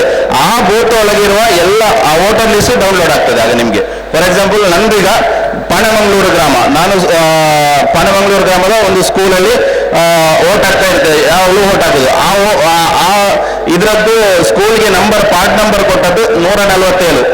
ಆ 147ನ ಬೂತಲ್ಲಿ ಒಂದು ಬೂತಲ್ಲಿ 1200 ಮತದಾರರು ಇರ್ತಾರೆ. ಆ 1200 ಮತದಾರರ ಪಟ್ಟಿ ವೋಟರ್ ಲಿಸ್ಟ್ ನಮಗೆ ಅಲ್ಲಿ ಡೌನ್ಲೋಡ್ ಆಗುತ್ತೆ. ಆ ಅಲ್ಲಿ ಹೋಗಿ ನಾವು ಅದನ್ನು ಡೌನ್ಲೋಡ್ ಮಾಡಿಕೊಂಡು ಅದನ್ನು ಚೆಕ್ ಮಾಡಿದರೆ ನಮ್ಮ ಹೆಸರು ಅದರ ಒಳಗಡೆ ಇರ್ತದೆ. ಆ ನಂಬರ್ ಸೀರಿಯಲ್ ನಂಬರ್ ಯಾವುದು ಅನ್ನುವಂಥದ್ದು ನಾವು ತೆಗೆದು ಆ ಸೀರಿಯಲ್ ನಂಬರ್ ತೆಗೆದು ಇಲ್ಲಿ ಬರಿಬೇಕಾಗ್ತದೆ. ಈಗ ನಾವು ಹೇಗೆ ಫೈಂಡ್ ಔಟ್ ಮಾಡಿದ್ದು ಅಸೆಂಬ್ಲಿ ಕಾನ್ಸ್ಟಿಟ್ಯೂನ್ಸಿ ನಮ್ಗೆ ಹೇಗೋ ಗೊತ್ತಿದೆ ಉಳ್ಳಾಲ ಅಂತ. ಮತ್ತೆ ಸ್ಕೂಲ್ ನಂಬರ್ ನೀವು ಯಾವ ಸ್ಕೂಲಲ್ಲಿ ವೋಟ್ ಹಾಕ್ತೀರಾ ಆ ಸ್ಕೂಲ್ನ ಪಾರ್ಟ್ ನಂಬರ್ ಅದಕ್ಕೊಂದು ನಂಬರ್ ಇರುತ್ತೆ. ನಾನು ಹೇಳಿದೆ ಈಗ ಬೇರೆ ಒಳಗಡೆ ಡಿಸ್ಟ್ರಿಕ್ಟ್ ಸೆಲೆಕ್ಟ್ ಮಾಡ್ತೀರಾ, ಆದ್ಮೇಲೆ ಅಸೆಂಬ್ಲಿ ಕಾನ್ಸ್ಟಿಟ್ಯೂನ್ಸಿ ಸೆಲೆಕ್ಟ್ ಮಾಡ್ತೀರಾ, ನಂತರ ಹೋಗುವಾಗ ಸ್ಕೂಲ್ ಹೆಸರೆಲ್ಲ ತೋರಿಸ್ತದೆ. ಹಾಗೆ ಸೆಲೆಕ್ಟ್ ಮಾಡುವಾಗ ಅಲ್ಲಿ ನಂಬರ್ ಕೂಡ ತೋರಿಸ್ತದೆ. ಆ ನಂಬರ್ ಅನ್ನು ಇಲ್ಲಿ ನೀವು ಬರಿಬೇಕು. ಮತ್ತೆ ನಂತರ ಕ್ರಮ ಸಂಖ್ಯೆ ಅಲ್ಲಿ ಆದ್ಮೇಲೆ ಆ full booth voter list download ಆಯ್ತಾ, ಆ ಡೌನ್ಲೋಡ್ ಆದ ವೋಟರ್ ಲಿಸ್ಟ್ ಅಲ್ಲಿ PDF ಅಲ್ಲಿ ನಿಮ್ಮ ಹೆಸರು ಎಷ್ಟನೇ ನಂಬರ್ ಅಲ್ಲಿ ಇದೆ ಆ ಸೀರಿಯಲ್ ನಂಬರ್ ಅಲ್ಲಿ ಬರಿಬೇಕು. ಇವಿಷ್ಟು ಅದಕ್ಕೆ ಆ 3 ಕಾಲಮ್ಗಳನ್ನು ಫಿಲ್ ಮಾಡಲಿಕ್ಕೆ ನಮಗೆ ಈ ರೀತಿ ಹೇಗೆ ಡೌನ್ಲೋಡ್ ಮಾಡೋದು ಅಂತ ಗೊತ್ತಿರಬೇಕಾಗ್ತದೆ. ಇದರಲ್ಲಿ ಏನಾದರೂ ಡೌಟ್ ಇದ್ರೆ ಲಾಸ್ಟಿಗೆ ನಾನು ಕ್ಲಾರಿಫೈ ಮಾಡ್ತೇನೆ. ನಂತರ ನಿಮಗೆ search your name in voter list ಅಂತಿದೆ. ಈ ಆಪ್ಷನ್ಗೆ ಹೋದ್ರೆ ರೈಟ್ ಸೈಡ್ ಅಲ್ಲಿ ಸೆಕೆಂಡ್ ಆಪ್ಷನ್ಗೆ ಹೋದ್ರೆ ನಿಮಗೆ 2025ರಲ್ಲಿ ಹೇಗೆ ಸರ್ಚ್ ಮಾಡೋದು ಅಂತ, ನಿಮ್ಮ ವೋಟರ್ ಲಿಸ್ಟ್ ಹೇಗೆ ಸರ್ಚ್ ಮಾಡೋದು ಅಂತ ಹೆಸರು ಅದೆಲ್ಲ ಸರ್ಚ್ ಮಾಡೋದು ತೋರಿಸ್ತದೆ. ನಂತರ ಅದರ ಕೆಳಗಡೆ ಇರುವ ಇನ್ನೊಂದು ಆಪ್ಷನ್ ಇದೆ, ಕನೆಕ್ಟ್ ವಿತ್ ಎಲೆಕ್ಷನ್ ಆಫೀಸಿಯಲ್ಸ್ ಅಂತ ಇರುತ್ತೆ. ಇದರಲ್ಲಿ BLO ನಿಮ್ಮ BLO ನಿಮ್ಮ ಟೀಚರ್ ಯಾರು ನಿಮ್ಗೆ ಗೊತ್ತಿಲ್ಲ ಅಂತ ಇದ್ರೆ ಅದಕ್ಕೆ ಕ್ಲಿಕ್ ಮಾಡಿದ ಕೂಡಲೇ ನಿಮ್ಮ ವೋಟರ್ ID ನಂಬರ್ ಕೇಳುತ್ತೆ, ಎಪಿಕ್ ನಂಬರ್. ಆ ಎಪಿಕ್ ನಂಬರ್ ಹಾಕಿದ್ರೆ ನೀವು ನೆಕ್ಸ್ಟ್ ಅದರಲ್ಲಿ ಸ್ಲೈಡಲ್ಲಿ ಇದೆ ತೋರಿಸ್ತೇನೆ. ಹಾಕಿದ ಕೂಡಲೇ ನಿಮ್ಮ BLOದ ಫೋಟೋ ಸಹಿತ ಅವರ ಮೊಬೈಲ್ ನಂಬರ್ ಎಲ್ಲ ಅದರಲ್ಲಿ ಕಾಣಿಸ್ತದೆ. ಆ ಮೊಬೈಲ್ ನಂಬರ್ ತೆಗೆದು ನಿಮ್ಗೆ ಫೋನ್ ಮಾಡಿ ಅವ್ರ ಹತ್ರ ಕೇಳ್ಬೋದು. ನಿಮಗೆ ಒಂದು ವೇಳೆ ಅದು ಸರ್ಚ್ ಮಾಡ್ಲಿಕ್ಕೆ ಆಗಿಲ್ಲ ಅಂದ್ರೂ ಕೂಡ ಅವರಲ್ಲಿ ಕೇಳಿದ್ರು ಕೂಡ ಹೇಳ್ತಾರೆ. ಈ AC number, part number, serial number ಎಲ್ಲ ಅವರು ಹೇಳಿಕೊಡ್ತಾರೆ, ಯಾವುದಂತ ಹೇಳಿಕೊಡ್ತಾರೆ. ನೆಕ್ಸ್ಟ್ ಮತ್ತೆ ಇನ್ನೊಂದು ಆಪ್ಷನ್ ಇದರಲ್ಲಿ ಫಸ್ಟ್ ಲೆಫ್ಟ್ ಸೈಡ್ ಅಲ್ಲಿ second option download voter card ಅಂತ. ನಿಮ್ದು ಲೇಟೆಸ್ಟ್ ವೋಟರ್ ID ಕೂಡ ಡೌನ್ಲೋಡ್ ಮಾಡ್ಕೊಳ್ಬಹುದು. ಆದ್ರೆ ಅದು ಕ್ಲಿಕ್ ಮಾಡಿದ ಕೂಡಲೇ ಅಲ್ಲಿ ವೋಟರ್ ID ನಂಬರ್ ನಾವು ಹಾಕಬೇಕು. ಹಾಕಿದ್ರೆ ಫುಲ್ ಆಗಿ ನಿಮ್ಮ ವೋಟರ್ ID ಕೂಡ ಅದರಲ್ಲಿ ತೋರಿಸ್ತದೆ. ಆ ವೋಟರ್ ಐಡಿಯಲ್ಲಿ ನಿಮಗೆ 2025ರ assembly constituency number, part number, serial number ಅದರಲ್ಲಿ ಸಿಗ್ತದೆ 25ರ ವೋಟರ್ ಲಿಸ್ಟ್ ನಲ್ಲಿ. ನೆಕ್ಸ್ಟ್ ಈ ತರ ಇದೆ ನೋಡಿ. ಅದು ಸ್ವಲ್ಪ ಬ್ಯಾಕ್ ಸೈಡ್ ಅದೇ ಡೌನ್ಲೋಡ್ ವೋಟರ್ ಅಂತ ಇದೆಲ್ಲ ಅದು ಪ್ರೆಸ್ ಮಾಡಿದಾಗ ನೆಕ್ಸ್ಟ್ ಅಲ್ಲಲ್ಲ ಸರ್ಚ್ ಯುವರ್ ನೇಮ್ ಓಕೆ ಅದೇ ಸರ್ಚ್ ಯುವರ್ ನೇಮ್ ಅಂತ ಪ್ರೆಸ್ ಮಾಡಿದಾಗ ಅಲ್ಲಿ ನೀವು ಡೀಟೇಲ್ಸ್ ಅನ್ನು ಕೊಡ್ಬೇಕಾಗ್ತದೆ. ಅದು ಯಾವ ರೀತಿ ಸರ್ಚ್ ಮಾಡ್ಬೋದು ಅಂದ್ರೆ ನಿಮ್ದು ವೋಟರ್ ID ನಂಬರ್ ಹಾಕಿ ಕೂಡ ಸರ್ಚ್ ಮಾಡ್ಬೋದು. ಇಲ್ಲಿ ವೋಟರ್ ID ನಂಬರ್ ಕೇಳ್ತದೆ, ಆ ರೀತಿ ವೋಟರ್ ID ನಂಬರ್ ಹಾಕಿ ಸರ್ಚ್ ಕೊಟ್ರೆ ಅಲ್ಲಿ ಕಾಣಿಸ್ತದೆ. ನೆಕ್ಸ್ಟ್ ಈ ರೀತಿ ಇರ್ತದೆ ನೋಡಿ. ಇದು 2025ರ ವೋಟರ್ ಲಿಸ್ಟ್ ಅಲ್ಲಿರುವ ಮಾಹಿತಿಗಳು. ಇದರಲ್ಲಿ ಏನೇನು ಇರ್ತದೆ ಅಂತ ಹೇಳಿದ್ರೆ ಇಲ್ಲಿ ನೋಡಿ ಪಾರ್ಟ್ ನಂಬರ್ ಅದರಲ್ಲೇ ಇದೆ. 25ರದ್ದು ನಿಮ್ಗೆ ಇಲ್ಲೇ ಸಿಕ್ಕಿ ಬಿಡ್ತದೆ ಪಾರ್ಟ್ ನಂಬರ್ 208. ನಂತರ ಸೀರಿಯಲ್ ನಂಬರ್ ಇದೆ ನೋಡಿ, ಲಾಸ್ಟ್ಗೆ 641 ಅದು ಸೀರಿಯಲ್ ನಂಬರ್ ಅದರಲ್ಲೇ ಬರ್ದಿರ್ತದೆ 2025ರದ್ದು. 2002ರದ್ದು ನಾನು ಫಸ್ಟಿಗೆ ಹೇಳಿದಾಗ ಅಂತ ಆ ಸ್ಟೆಪ್ಸ್ ಯೂಸ್ ಮಾಡಿ ನೀವು ಫೈಂಡ್ ಔಟ್ ಮಾಡಬೇಕಾಗ್ತದೆ. ನೆಕ್ಸ್ಟ್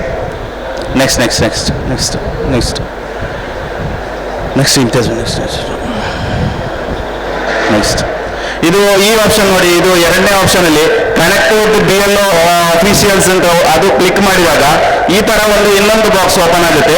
ಇಲ್ಲಿ ಫಸ್ಟಿಗೆ ನೀವು ನಿಮ್ಮ ವೋಟರ್ ID ನಂಬರ್ ಹಾಕಿ ಸರ್ಚ್ ಕೊಟ್ರೆ ನೆಕ್ಸ್ಟ್ ಈ ರೀತಿ ಬೇರೆ ಬೇರೆ ಆಪ್ಷನ್ ನಿಮ್ಗೆ ಸಿಗ್ತದೆ. ಅದರಲ್ಲಿ ನಿಮ್ಮ ನೋ ಯುವರ್ BLA ಅಂತ ಇರುತ್ತೆ, ಬೂತ್ ಲೆವೆಲ್ ಆಫೀಸರ್. ನಿಮ್ಮ ಟೀಚರ್ ಯಾರು, ನಿಮಗೆ ಅವರ ಮೇಲೆ ಇರುವ ಎಲೆಕ್ಷನ್ ಆಫೀಸರ್ ಯಾರು, ಎಲೆಕ್ಟೋರಲ್ ರೀಜನಲ್ ಆಫೀಸರ್ ಯಾರು, ನಿಮ್ಮ ಮತ್ತೆ DO ಯಾರು, ಎಲ್ಲ ಮಾಹಿತಿ ಇರ್ತದೆ. ನೆಕ್ಸ್ಟ್ ಫಸ್ಟ್ ಇದು ಕ್ಲಿಕ್ ಮಾಡಿದಾಗ ನೆಕ್ಸ್ಟ್ ಈ ರೀತಿ ತೋರಿಸ್ತದೆ. ಅವರ ಫೋಟೋ ಇರ್ತದೆ, ಅವರ ಹೆಸರು ಇರ್ತದೆ, ಅವರ ಮೊಬೈಲ್ ನಂಬರ್ ಇರುತ್ತೆ. ನೀವು ಅವರಿಗೆ ಫೋನ್ ಮಾಡಿ ಅವರ ನಿಮ್ಮ ಮಾಹಿತಿಯನ್ನು ತಗೊಳ್ಬೋದು. ನೆಕ್ಸ್ಟ್ ಇಷ್ಟು ಒಂದು ಫಸ್ಟ್ ಫೇಸ್ ಅಲ್ಲಿ ಏನೇನು ಇದು ಮಾಹಿತಿಗಳು. ಎರಡನೇ ವಿಭಾಗದಲ್ಲಿ ಏನೇನು ನಡೀತದೆ ಅಂತ ಈ ಫೇಸ್ ಅಲ್ಲಿ ಇದು ಯಾವಾಗ ಸ್ಟಾರ್ಟ್ ಆಗಿದೆ ಅಂದ್ರೆ ಈ SIR ಪ್ರೋಸೆಸ್ ಈಗಾಗಲೇ 1 ತಿಂಗಳು ಆಗ್ತಾ ಬಂತು. ಇದು ಪ್ರೋಸೆಸ್ ಎಲ್ಲ ಸ್ಟಾರ್ಟ್ ಆಗಿ ಇಷ್ಟರವರೆಗೆ ನಡೆದದ್ದು ಮ್ಯಾಪಿಂಗ್ ಪ್ರಿಪರೇಷನ್. ಅವರಿಗೆ ಹೆಲ್ಪ್ ಆಗಲಿಕ್ಕೆ ಏನು ಡಾಟಾ ಈ 2002ರಲ್ಲಿ 25ರಲ್ಲಿ ಎಲ್ಲ ಕಂಡು ಇದು ಫೈಂಡ್ ಔಟ್ ಮಾಡೋದು ತುಂಬ ಕಷ್ಟ ಆಗ್ತದೆ, ಒಮ್ಮೆಲೆ ಹುಡುಕ್ಲಿಕ್ಕೆ ಸಾಧ್ಯ ಆಗುದಿಲ್ಲ. ಈಗ SIR ನಡೆದಂಥ ಹಲವು ರಾಜ್ಯಗಳಲ್ಲಿ BLOಗಳು ಟೀಚರ್ಸ್ಗಳು ಎಷ್ಟೋ ಮಂದಿ ಸುಸೈಡ್ ಮಾಡ್ಕೊಂಡಿದ್ದಾರೆ. ಅವರಿಗೆ ಅಂದ್ರೆ ಡೆಡ್ ಲೈನ್ ಇರ್ತದೆ, ಜೂನ್ 29ರಿಂದ ಜುಲೈ 30ರ ಒಳಗಡೆ ಇದನ್ನು ಮುಗಿಸ್ಬೇಕು ಅಂತ ಡೆಡ್ ಲೈನ್ ಇರ್ತದೆ. ಅದರ ಜೊತೆಗೆ ಅವರಿಗೆ ಬೇರೆ ಬೇರೆ ಕೆಲಸ ಇರ್ತದೆ. ಅವರಿಗೆ ಇದನ್ನು ಮಾಡ್ಲಿಕ್ಕೆ ಆಗದೆ ಟೆನ್ಷನ್ ಆಗಿ ಎಷ್ಟೋ ಜನ ಆತ್ಮಹತ್ಯೆ ಮಾಡ್ಕೊಂಡಿದ್ದಾರೆ. ನಮ್ಮ ಊರಿನಲ್ಲಿರುವ ನನ್ನ BLO ಜೊತೆ ನಾನು ಮಾತಾಡಿದಾಗ ಅವರಿಗೆ ಎಷ್ಟು ಟೆನ್ಷನ್ ಇತ್ತು ಅಂತ ಹೇಳಿದ್ರೆ ಇದನ್ನು ಮ್ಯಾಪಿಂಗ್ ಮಾಡಲಿಕ್ಕೆ ಸಿಕ್ಕವರಿಗೆ ಮ್ಯಾಪಿಂಗ್ ಮಾಡಿದಂಥ ಉದಾಹರಣೆ ಕೂಡ ಇದೆ. ಅಶ್ರಫ್ ಅಂತ ಇರುತ್ತೆ, ಅವರಿಗೆ 2025ರಲ್ಲಿ ಅಶ್ರಫ್ ಅಂತ ಇದೆ, 2002ರಲ್ಲಿ ಯಾವುದೋ ಅಶ್ರಫ್ಗೆ ಲಿಂಕ್ ಮಾಡಿಬಿಟ್ಟಿದ್ದಾರೆ. ಇದನ್ನು ಇಟ್ಕೊಂಡು ಅವರು ನಮ್ಮ ಮತ, ನಮ್ಮ ವೋಟರ್ ರೈಟ್ ಇರಬೇಕಾ ಬೇಡವಾ ಅಂತ ಲೀಸ್ಟಲ್ಲಿ ಬರ್ತದಾ ಇಲ್ವಾ ಅಂತ ಅವರು ಡಿಸೈಡ್ ಮಾಡ್ತಾರೆ. ಅದಕ್ಕೆ ಬೇಕಾಗಿ ಈ ಪ್ರೋಸೆಸ್ ಅನ್ನು ನಾವು ಅರ್ಥ ಮಾಡಿಕೊಂಡು ಕರೆಕ್ಟಾಗಿ ಫಿಲ್ ಮಾಡುವಂಥದ್ದು ನಮ್ಮ ಜವಾಬ್ದಾರಿಯ ರೀತಿಯಲ್ಲಿ ನಾವು ನೋಡಿಕೊಂಡ್ರೆ ನಮ್ಮ ಮತವನ್ನು ನಾವೇ ಕಾಪಾಡ್ಕೊಳ್ಬೋದು, ಸೇಫ್ ಆಗಿರ್ಬೋದು. ಆಕ್ಚುಲಿ ಎಲೆಕ್ಷನ್ ಕಮಿಷನ್ ಇಂಡಿಯಾದ ಕೆಲಸ ಏನು ಅಂತ ಹೇಳಿದ್ರೆ ಪ್ರತಿಯೊಬ್ಬ ಮತದಾರರನ್ನು, ಅರ್ಹ ಮತದಾರರನ್ನು ವೋಟರ್ ಲಿಸ್ಟ್ನಿಂದ ಹೊರಗಡೆ ಇರೋದಾಗಿ ನೋಡಿಕೊಳ್ಳೋದು ಎಲೆಕ್ಷನ್ ಕಮಿಷನ್ ಇಂಡಿಯಾದ ಜವಾಬ್ದಾರಿಯಾಗಿರ್ತದೆ. ಈ SIR ಪ್ರೋಸೆಸ್ ಅಲ್ಲಿ ಏನ್ ಮಾಡಿದ್ದಾರೆ ಅಂತ ಹೇಳಿದ್ರೆ ಎಲೆಕ್ಷನ್ ನಿಮ್ಮ ಹೆಸರು ನಿಮ್ಮ ವೋಟರ್ ಲಿಸ್ಟ್ ನಲ್ಲಿ ಇರಬೇಕಾದ್ರೆ ನೀವೇ ಟ್ರೈ ಮಾಡಬೇಕು, ನೀವೇ ಅದರ ಜವಾಬ್ದಾರಿ ತಗೊಳ್ಬೇಕು, ನೀವೇ ಫಾರ್ಮ್ ಫಿಲ್ ಮಾಡಬೇಕು, ನೀವೇ ಡಾಕ್ಯುಮೆಂಟ್ ಕೊಡಬೇಕು, ನೀವೇ ಅದರ ಎಲ್ಲ ಜವಾಬ್ದಾರಿ ನಿಮ್ಮ ತಲೆಗೆ ಹಾಕಿಬಿಟ್ಟಿದ್ದಾರೆ. ಇದಾಗಿರ್ತದೆ ಇಲ್ಲಿ ನಮ್ಗಿರುವಂತಹ ಅಪಾಯ. ನೆಕ್ಸ್ಟ್ ಅದೇ ನಾನು ಹೇಳಿದೆ, ಈಗ 19ರ ತನಕ ಏನು ನಡೀತು ಎಲ್ಲ ಪ್ರಿಂಟಿಂಗ್ ಅದರದ್ದು ಪ್ರೋಸೆಸ್ ಎಲ್ಲ ಸ್ಟಾರ್ಟ್ ಆಗಿದೆ. ಈಗ 36 ಜೂನ್ 26ರಿಂದ ಈ ಮನೆಗೆ BLOಗಳು ಟೀಚರ್ಸ್ಗಳು ಬರುವಂಥ ಪ್ರಕ್ರಿಯೆ ಸ್ಟಾರ್ಟ್ ಆಗ್ತದೆ. 1 ತಿಂಗಳ ಕಾಲ ನಡೀತದೆ, ಜುಲೈ 29ರ ತನಕ ನಡೀತದೆ. ನಂತರ ಆ ಪಟ್ಟಿ ಏನು ನೀವು ಫಾರ್ಮ್ ಎಲ್ಲ ಫಿಲ್ ಮಾಡಿ ಕೊಡ್ತೀರಲ್ಲ ನಿಮ್ಮ ಮನೆಯಲ್ಲಿ ಯಾರ್ಯಾರಿದ್ದಾರೆ ಅಂತ, ಅದನ್ನು ಅವರ ಒಂದು ಪೋರ್ಟಲ್ ಇರುತ್ತೆ, BLO ಆ್ಯಪ್ ಅಂತ ಇರುತ್ತೆ, ಅದಕ್ಕೆ ಅಪ್ಲೋಡ್ ಮಾಡಿ ಒಂದು ಲಿಸ್ಟ್ ರೆಡಿ ಮಾಡ್ತಾರೆ. ಡ್ರಾಫ್ಟ್ ರೋಲ್ ಅಂತ ಕರೆಯುವುದು ಇದಕ್ಕೆ. ಆ ಡ್ರಾಫ್ಟ್ ರೋಲ್ ಆಗಸ್ಟ್ 5ಕ್ಕೆ ಫೈನಲ್ ಆಗುತ್ತೆ. ಆ ಡ್ರಾಫ್ಟ್ ರೋಲ್ ಆಗಸ್ಟ್ 5ಕ್ಕೆ ರೆಡಿ ಮಾಡ್ತಾರೆ. ಆದರೆ ಏನಾಗ್ತದೆ ಅಂತ ಹೇಳಿದ್ರೆ ಆ ಡ್ರಾಫ್ಟ್ ರೋಲ್ ರೆಡಿ ಮಾಡುವಾಗ ತುಂಬಾ ಜನರ ಹೆಸರು ಅದರಿಂದ ಬಿಟ್ಟೋಗಿರ್ತದೆ. ಯಾವ ಕಾರಣಕ್ಕೆ ಬಿಟ್ಟೋಗಿರ್ತದೆ ಅಂದ್ರೆ ಮ್ಯಾಪಿಂಗ್ ಸರಿ ಮಾಡಿರೋದಿಲ್ಲ, 2002 ಮತ್ತು 25ಕ್ಕೆ ಲಿಂಕ್ ಆಗಿರೋದಿಲ್ಲ, ಸ್ಪೆಲ್ಲಿಂಗ್ ಮಿಸ್ಟೇಕ್ ಅಂತ ಆ ಕಾರಣಕ್ಕೂ ಇದು ಮಾಡಿರ್ತಾರೆ. ಈ ಎಲ್ಲ ಕಾರಣಗಳು ಅದು ನಾನು ಮತ್ತೆ ಎಕ್ಸ್ಪ್ಲೈನ್ ಮಾಡ್ತೇನೆ ಯಾವುದಕ್ಕೆಲ್ಲ ಅದು ಇದಾಗ್ತದೆ ಅಂತ, ನಾವು ಯಾವುದೆಲ್ಲ ಅದರ ಬಗ್ಗೆ ಜಾಗೃತಿ ಮಾಡಬೇಕು ಅನ್ನುವಂಥದ್ದು ನಾನು ನಂತರ ಹೇಳ್ತೇನೆ. ನೆಕ್ಸ್ಟ್ ಇದರಲ್ಲಿ ಅದೇ ನಾನು ಹೇಳಿದೆ ಆಗಸ್ಟ್ 8ಕ್ಕೆ ಆಗಸ್ಟ್ 5ಕ್ಕೆ ಡ್ರಾಫ್ಟ್ ಲಿಸ್ಟ್ ರೆಡಿ ಆಗ್ತದೆ. ಆದ ನಂತರ 5/8/2026ರಿಂದ 4/9/2026 ತನಕ ಅಂದ್ರೆ ಅಕ್ಟೋಬರ್ 9ರ ತನಕ ಕ್ಲೈಮ್ಸ್ ಅಂಡ್ ಅಬ್ಜೆಕ್ಷನ್ಸ್. ಈಗ ಕೆಲವರ ಹೆಸರು ಬಿಟ್ಟೋಗಿರ್ತದೆ, ಅವರಿಗೆ ಆಕ್ಚುಲಿ ಅವರು ಇಲ್ಲೇ ತಲತಲಾಂತರದಿಂದ ಇಲ್ಲೇ ಬದುಕಿ ಬಾಳಿದವರು, ಇವರೇ ಇಲ್ಲಿಯ ಸಿಟಿಸನ್ಸ್, ವೋಟಿಂಗ್ ರೈಟ್ಸ್ ಅವರಿಗೆ ಇರಬೇಕು. ಆದರೆ ಏನೋ ಕಾರಣಕ್ಕೆ ಮಿಸ್ ಆಗಿದೆ. ಆದರೆ ಇವರ ಲೆಕ್ಕದಲ್ಲಿ ಏನೋ ಸಮಸ್ಯೆ ಇಲ್ಲ, ನಂದು ಕರೆಕ್ಟ್ ಆಗಿದೆ ಅನ್ನುವಂತಿದ್ರೆ ನೀವು ಅದಕ್ಕೆ ಹೋಗಿ ಆಕ್ಷೇಪಣೆಗಳನ್ನು ಸಲ್ಲಿಸಬಹುದು, ಅದನ್ನು ಅವರಿಗೆ ಅಬ್ಜೆಕ್ಷನ್ ಹಾಕ್ಬೋದು. ಈ ರೀತಿಯ ವಿಚಾರಣೆಗಳು ಮತ್ತೆ ಕೆಲವರದ್ದು ಏನು 2002ರಲ್ಲಿ ಇಷ್ಟಲ್ಲಿಲ್ಲ, ಅವರಿಗೆ ಏನು ಮಾಡ್ತಾರೆ ಅಂತ ಹೇಳಿದ್ರೆ ನೋಟಿಸ್ ಕಳಿಸ್ತಾರೆ. ನೋಟಿಸ್ ಕಳಿಸಿದಾಗ ಸ್ಟಾರ್ಟಿಂಗ್ ಅಲ್ಲಿ ಅದಕ್ಕಿಂತ ಮುಂಚೆ ಒಂದು ವಿಷಯ ಹೇಳಲಿಕ್ಕೆ ಮರ್ತೋಯ್ತು. ಏನು ಮನೆಗೆ ಅವ್ರು ಬರ್ತಾರಲ್ಲ, ಆಗ ನಾವು ಯಾವುದೇ ಡಾಕ್ಯುಮೆಂಟ್ ಕೊಡ್ಲಿಕ್ಕಿಲ್ಲ, ನಾವು ಜಸ್ಟ್ ಈ ಫಾರ್ಮ್ ಅನ್ನು ಫಿಲ್ ಮಾಡಿ ಕೊಡುವಂಥದ್ದು. ಡಾಕ್ಯುಮೆಂಟ್ ಕೊಡುವಂಥದ್ದು ಆಗಸ್ಟ್ 5ಕ್ಕೆ ಏನೋ ಒಂದು ಲೀಸ್ಟ್ ರೆಡಿ ಮಾಡ್ತಾರೆ, ಅದರಲ್ಲಿ ಕೆಲವರದ್ದು ಏನಾದರೂ ಮಿಸ್ ಮ್ಯಾಚ್ ಇದೆ ಅಂಥವರಿಗೆ ಮೆಸೇಜ್ ಕಳಿಸ್ತಾರೆ, ಅಂದ್ರೆ ನೋಟಿಸ್ ಕಳಿಸ್ತಾರೆ.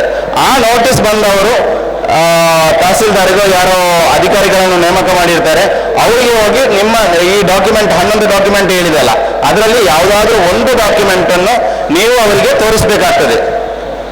ಈ ಪ್ರಕ್ರಿಯೆಗಳು ಆಗಸ್ಟ್ 5ರ ನಂತರ 2 ತಿಂಗಳ ಕಾಲ ನಡೆಯುತ್ತದೆ.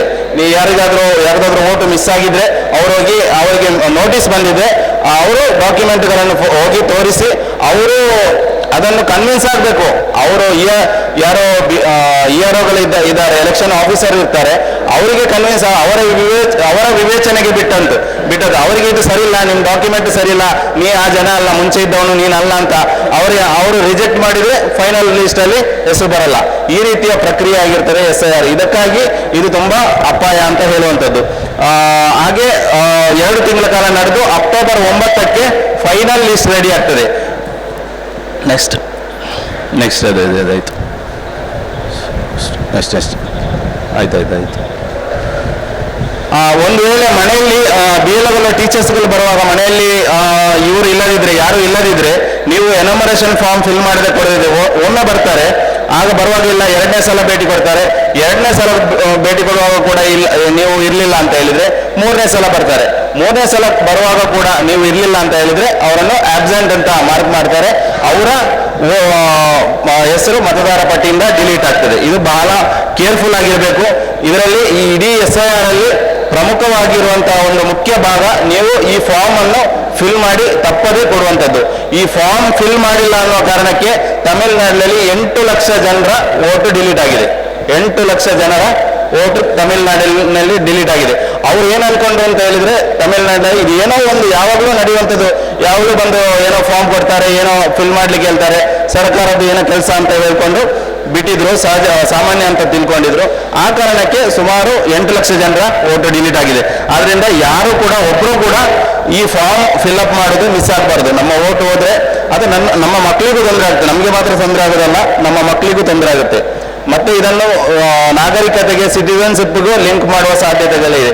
ಈಗಿರುವ ಸರ್ಕಾರ ಯಾವಾಗ ಏನು ಹೇಳುತ್ತೆ ಅಂತ ಹೇಳಲಿಕ್ಕೆ ಸಾಧ್ಯ ಇಲ್ಲ. ನೆಕ್ಸ್ಟ್, ಇದು ಎನ್ಯುಮರೇಷನ್ ಫಾರ್ಮ್. ಇದರಲ್ಲಿ ನಾವು ಕೆಲವರಿಗೆ ಕೊಟ್ಟಿದ್ದೀನಿ, ಸಲಾಂ ಎಲ್ರಿಗೂ ಕೊಡಿ. ಇದು ನಾನೀಗ ಹೇಳ್ತೇನೆ, ಇದು ಹೇಗೆ ಫಿಲ್ ಮಾಡೋದು ಅಂತ. ಇದು ಆ್ಯಕ್ಚುಲಿ ಅವರು ಹೇಳಿಕೊಡ್ತಾರೆ, ಮನೆಗೆ ಬಂದಾಗ ಹೇಳಿಕೊಡ್ತಾರೆ ಹೇಗೆ ಫಿಲ್ ಮಾಡೋದು ಅಂತ. ಒಬ್ಬರಿಗೆ ಹೇಳಿಕೊಡ್ತಾರೆ, ಹೇಳಿಕೊಟ್ಟು ರಿಟರ್ನ್ ಹೋಗ್ತಾರೆ. ನಾವು ಇನ್ನೊಮ್ಮೆ ಬರುವಾಗ ಕೊಟ್ಟರೆ ಸಾಕಾಗ್ತದೆ, ಇಲ್ಲಾಂದ್ರೆ ಆಗಲೇ ಕೊಡ್ಬೋದು, ಫಿಲ್ ಮಾಡಿ ಕೊಡ್ಬೋದು. 2 ಕಾಪಿ ಇರ್ತದೆ. ಮೇಲೆ ನೋಡಿ, ಮೇಲಿದ್ದು ಒಂದು ಬಾಕ್ಸ್ ಇದೆಯಲ್ಲ, ಆ ಬಾಕ್ಸಲ್ಲಿ ಈಗ ನನ್ನ ಫಾರ್ಮ್ ಆದರೆ ಅಲ್ಲಿ ನನ್ನ ಹೆಸರು ಇರ್ತದೆ ಫಸ್ಟ್ ಬಾಕ್ಸಲ್ಲಿ. ಎರಡನೇದ್ರಲ್ಲಿ 2025 ಲೀಸ್ಟಲ್ಲಿ ಇರುವಂತೆ ನನ್ನ ಅಸೆಂಬ್ಲಿ ಕಾನ್ಸ್ಟಿಟ್ಯೂನ್ಸಿ ಬಂಟ್ವಾಳ ಅಂತ ಇರ್ತದೆ, ನನ್ನ ಬೂತ್ ನಂಬರ್ 147 ಪಾಣಮಂಗಳೂರು ಅಂತ ಇರ್ತದೆ. ನಂತರ ನನ್ನ ಆ ಬೂತಲ್ಲಿ ನನ್ನ ಸೀರಿಯಲ್ ನಂಬರ್ ಎಷ್ಟು ಅಂತ ಆ 2ನೇ ಬಾಕ್ಸಲ್ಲಿ ಇರುತ್ತೆ. ಒಂದು QR ಕೋಡ್ ಇರುತ್ತೆ ಪ್ರತಿಯೊಬ್ಬರಿಗೂ. ಒಂದು ಫೋಟೋ ಆಲ್ರೆಡಿ ಇರುತ್ತೆ, ಮುಂಚೆ ನೀವು ಕೊಟ್ಟಂತ ಫೋಟೋ ಇರ್ತದೆ. ಇನ್ನೂ 2 ಫೋಟೋ ನಾವು ಕೊಡಬೇಕಾಗ್ತದೆ. ಆ 2 ಫೋಟೋ ವೈಟ್ ಬ್ಯಾಕ್ ಗ್ರೌಂಡ್ ಇದ್ರೆ ಒಳ್ಳೆಯದು, ಚೆನ್ನಾಗಿರುತ್ತೆ. ಫೋಟೋ ಇರುವಂತ ಫೋಟೋ ಚೆನ್ನಾಗಿದೆ, ಏನು ಸಮಸ್ಯೆ ಇಲ್ಲ ಅಂತ ಹೇಳಿದ್ರೆ, ಕರೆಕ್ಟಾಗಿ ಕ್ಲಿಯರ್ ಆಗಿದೆ ಅಂತ ಹೇಳಿದ್ರೆ ಹೊಸ ಫೋಟೋ ಕೊಡಬೇಕಾಗಿಲ್ಲ. ಬಟ್ ಅದು ಅವರೇ ಹೇಳ್ತಾರೆ, ಅಂದ್ರೆ ಇರೋ ಫೋಟೋ ಓಕೆ, ಅದು ಕರೆಕ್ಟ್ ಆಗಿದೆಯಾ ಇಲ್ವಾ ಅಂತ ಒಂದು ಟಿಕ್ ಮಾರ್ಕ್ ಅವರ ಆ್ಯಪಲ್ಲಿ ಬರ್ತದೆ. ಅದರಿಂದ ಎಲ್ಲರೂ ರೆಡಿ ಮಾಡಿ ಇಟ್ಕೊಳ್ಳೋದು ಒಳ್ಳೆಯದು. ಅವರು ಬಂದಾಗ ನಾವು ಫೋಟೋ ಹುಡುಕೋದು ಆ ರೀತಿ ನಡೆಯೋದಕ್ಕಿಂತ ಮೊದಲೇ ರೆಡಿ ಮಾಡಿ ಇಟ್ಕೊಳ್ಳೋದು ತುಂಬ ಒಳ್ಳೆಯದು. ಮತ್ತೆ ಈಗ ಕೆಳಗಡೆ ಬಂದರೆ ನೀವು 2 ಬಾಕ್ಸ್ ಇದೆ. ನೆಕ್ಸ್ಟ್ ಹೋಗಿ, ನೆಕ್ಸ್ಟ್ ಅದು ಫಸ್ಟ್ ಇದು ಹೇಳಿದೆ. ಈಗ 2ನೇದು, ಈ 2ನೇದು ಯಾರ್ದು 2002ರಲ್ಲಿ ಲೀಸ್ಟಲ್ಲಿ ಹೆಸರಿದೆ ಅವರೆಲ್ಲರೂ ಈಗ ಫಸ್ಟ್ 2ನೇ ಬಾಕ್ಸ್ ಅನ್ನು ಫಿಲ್ ಮಾಡಬೇಕು. ಈ 2ನೇ ಬಾಕ್ಸಲ್ಲಿ ಇಲ್ಲಿ ಎಲೆಕ್ಟೋರಲ್ ನೇಮ್ ಅಂತ ಇದೆ. ಈಗ ಫಾರ್ ಎಕ್ಸಾಂಪಲ್ ನಂದು 2002 ಲಿಸ್ಟಲ್ಲಿ ಇಲ್ಲ, ನನ್ನ ತಂದೆದಿದೆ. ಈಗ ನನ್ನ ತಂದೆಯ ಫಾರ್ಮ್ ಅಂತ ಇಟ್ಕೊಳ್ಳೋಣ. ಅಲ್ಲಿ ನನ್ನ ತಂದೆ ಹೆಸರು ಇರ್ತದೆ ಮೇಲ್ಗಡೆ 1ನೇ ಲೈನಲ್ಲಿ. ಕೆಳಗಡೆ ನಾನು ಬರೆಯುವಾಗ ಎಲೆಕ್ಟೋರಲ್ ನೇಮ್ ಅಂತ ಇದ್ದ ಜಾಗದಲ್ಲಿ ನನ್ನ ತಂದೆಯ ಹೆಸರು ಬರೀಬೇಕು, ಅಶ್ರಫ್ ಅಂತ ಬರೀಬೇಕು. ಅಲ್ಲಿ ಎಪಿಕ್ ನಂಬರ್ ಅಂತ ಇದೆ, ನಾನು ಸ್ಟಾರ್ಟಿಂಗಲ್ಲಿ ವೋಟರ್ ಐಡಿಯಲ್ಲಿ ಎಲ್ಲಿ ಇರ್ತದೆ ಅಂತ ತೋರಿಸಿದೆ ಆ ನಂಬರ್ ಇಲ್ಲಿ ಬರೀಬೇಕು. ರಿಲೇಟಿವ್ಸ್ ನೇಮ್ ಬರೀಬೇಕು. ರಿಲೇಟಿವ್ಸ್ ನೇಮ್ ಅಂದರೆ ಆ ವೋಟರ್ ಐಡಿಯಲ್ಲಿ ಅವರ ತಂದೆ ಹೆಸರು ಇರ್ತದೆ, ನನ್ನ ಅಜ್ಜನ ಹೆಸರು ಅವ್ರದ್ದು ಬರಿಬೇಕು. ನಂತರ ರಿಲೇಷನ್ಶಿಪ್, ಅವರಿಗೆ ಅವ್ರು ಏನಾಗಬೇಕು ಅಂತ ತಂದೆ ಅಂತ ಬರಿಬೇಕು. ಡಿಸ್ಟಿಕ್ ದಕ್ಷಿಣ ಕನ್ನಡ ಜಿಲ್ಲೆ, ಸ್ಟೇಟ್ ಕರ್ನಾಟಕ, ಅಸೆಂಬ್ಲಿ ಕಾನ್ಸ್ಟಿಟ್ಯೂನ್ಸಿ ನಿಮಗೆ ಮಂಗಳೂರು ಅಂತ ಬರಿಬೇಕು. ಅಸೆಂಬ್ಲಿ ಕಾನ್ಸ್ಟಿಟ್ಯೂನ್ಸಿ ನಂಬರ್, ಆ ಮಂಗಳೂರಿಗೆ ಒಂದು ನಂಬರ್ ಇರುತ್ತೆ. ಆ ನಂಬರ್ ನಾನು ಮುಂಚೆ ತೋರಿಸಿದ ಆ್ಯಪಲ್ಲಿ ಡೌನ್ಲೋಡ್ ಮಾಡಿದಾಗ ನಿಮಗೆ ಇದರೊಳಗಡೆ ಬರುತ್ತೆ, ಆ ಪಾರ್ಟ್ ನಂಬರ್ ಅಂತ ಬರುತ್ತೆ. ಮತ್ತೆ ಸೀರಿಯಲ್ ನಂಬರ್ ಕೂಡ ನಿಮ್ದು ಡೌನ್ಲೋಡ್ ಮಾಡಿಕೊಂಡು ನೋಡ್ಲಿಕ್ಕೆ ಆಗ್ತದೆ. ಇವಿಷ್ಟು ಮಾಹಿತಿಗಳನ್ನು ಕರೆಕ್ಟಾಗಿ ಕೊಡಬೇಕು. ಈ 3 ನಂಬರ್ಸ್ ಇದೆಯಲ್ಲ, ಇದು ತುಂಬಾ ಇಂಪಾರ್ಟೆಂಟ್. ಇದರಲ್ಲಿ ಯಾವುದೇ ಮಿಸ್ಟೇಕ್ ಮಾಡಬಾರ್ದು. ಮ್ಯಾಪಿಂಗ್ ಆಗಿಲ್ಲ, ಅನಾಮಲಿ ಅಂತ ಒಂದು ಎರರ್ ಅಂತ ನೋಟ್ ಮಾಡ್ತಾರೆ. ಈ ರೀತಿ ಎಲ್ಲ ಸಮಸ್ಯೆ ಬರೋದು ಈ ನಂಬರ್ಗಳನ್ನು ಕರೆಕ್ಟಾಗಿ ಬರೆಯೋದಿದ್ರೆ. ಇದು ನಾವು ಯಾಕೆ ಮಾಡಬೇಕು ಅಂತ ನಿಮ್ಮ ಮನಸ್ಸಲ್ಲಿ ಇರ್ಬೋದು, ಇದೆಲ್ಲ. ಆದರೆ ಎಲ್ಲೋ ಈ ವಯಸ್ಸಾದವರಿಗೆ ಇದೆಲ್ಲ ಅರ್ಥ ಆಗ್ಲಿಕ್ಕಿಲ್ಲ. ಆದರೆ ಈ ಊರಿನ ಒಂದೊಂದು ಬೂತಿಗೆ 4-5 ವಿದ್ಯಾವಂತರು ಸೇರ್ಕೊಂಡು ಒಂದು ಟೀಮ್ ಮಾಡಿದ್ರೆ, ಅವರು ಈ ಕೆಲಸ ಮಾಡಿದ್ರೆ ಆರಾಮಾಗಿ ಯಾರದ್ದು ಮಿಸ್ ಆಗದ ಹಾಗೆ ನೋಡ್ಲಿಕ್ಕೆ ಸಾಧ್ಯ ಇದೆ.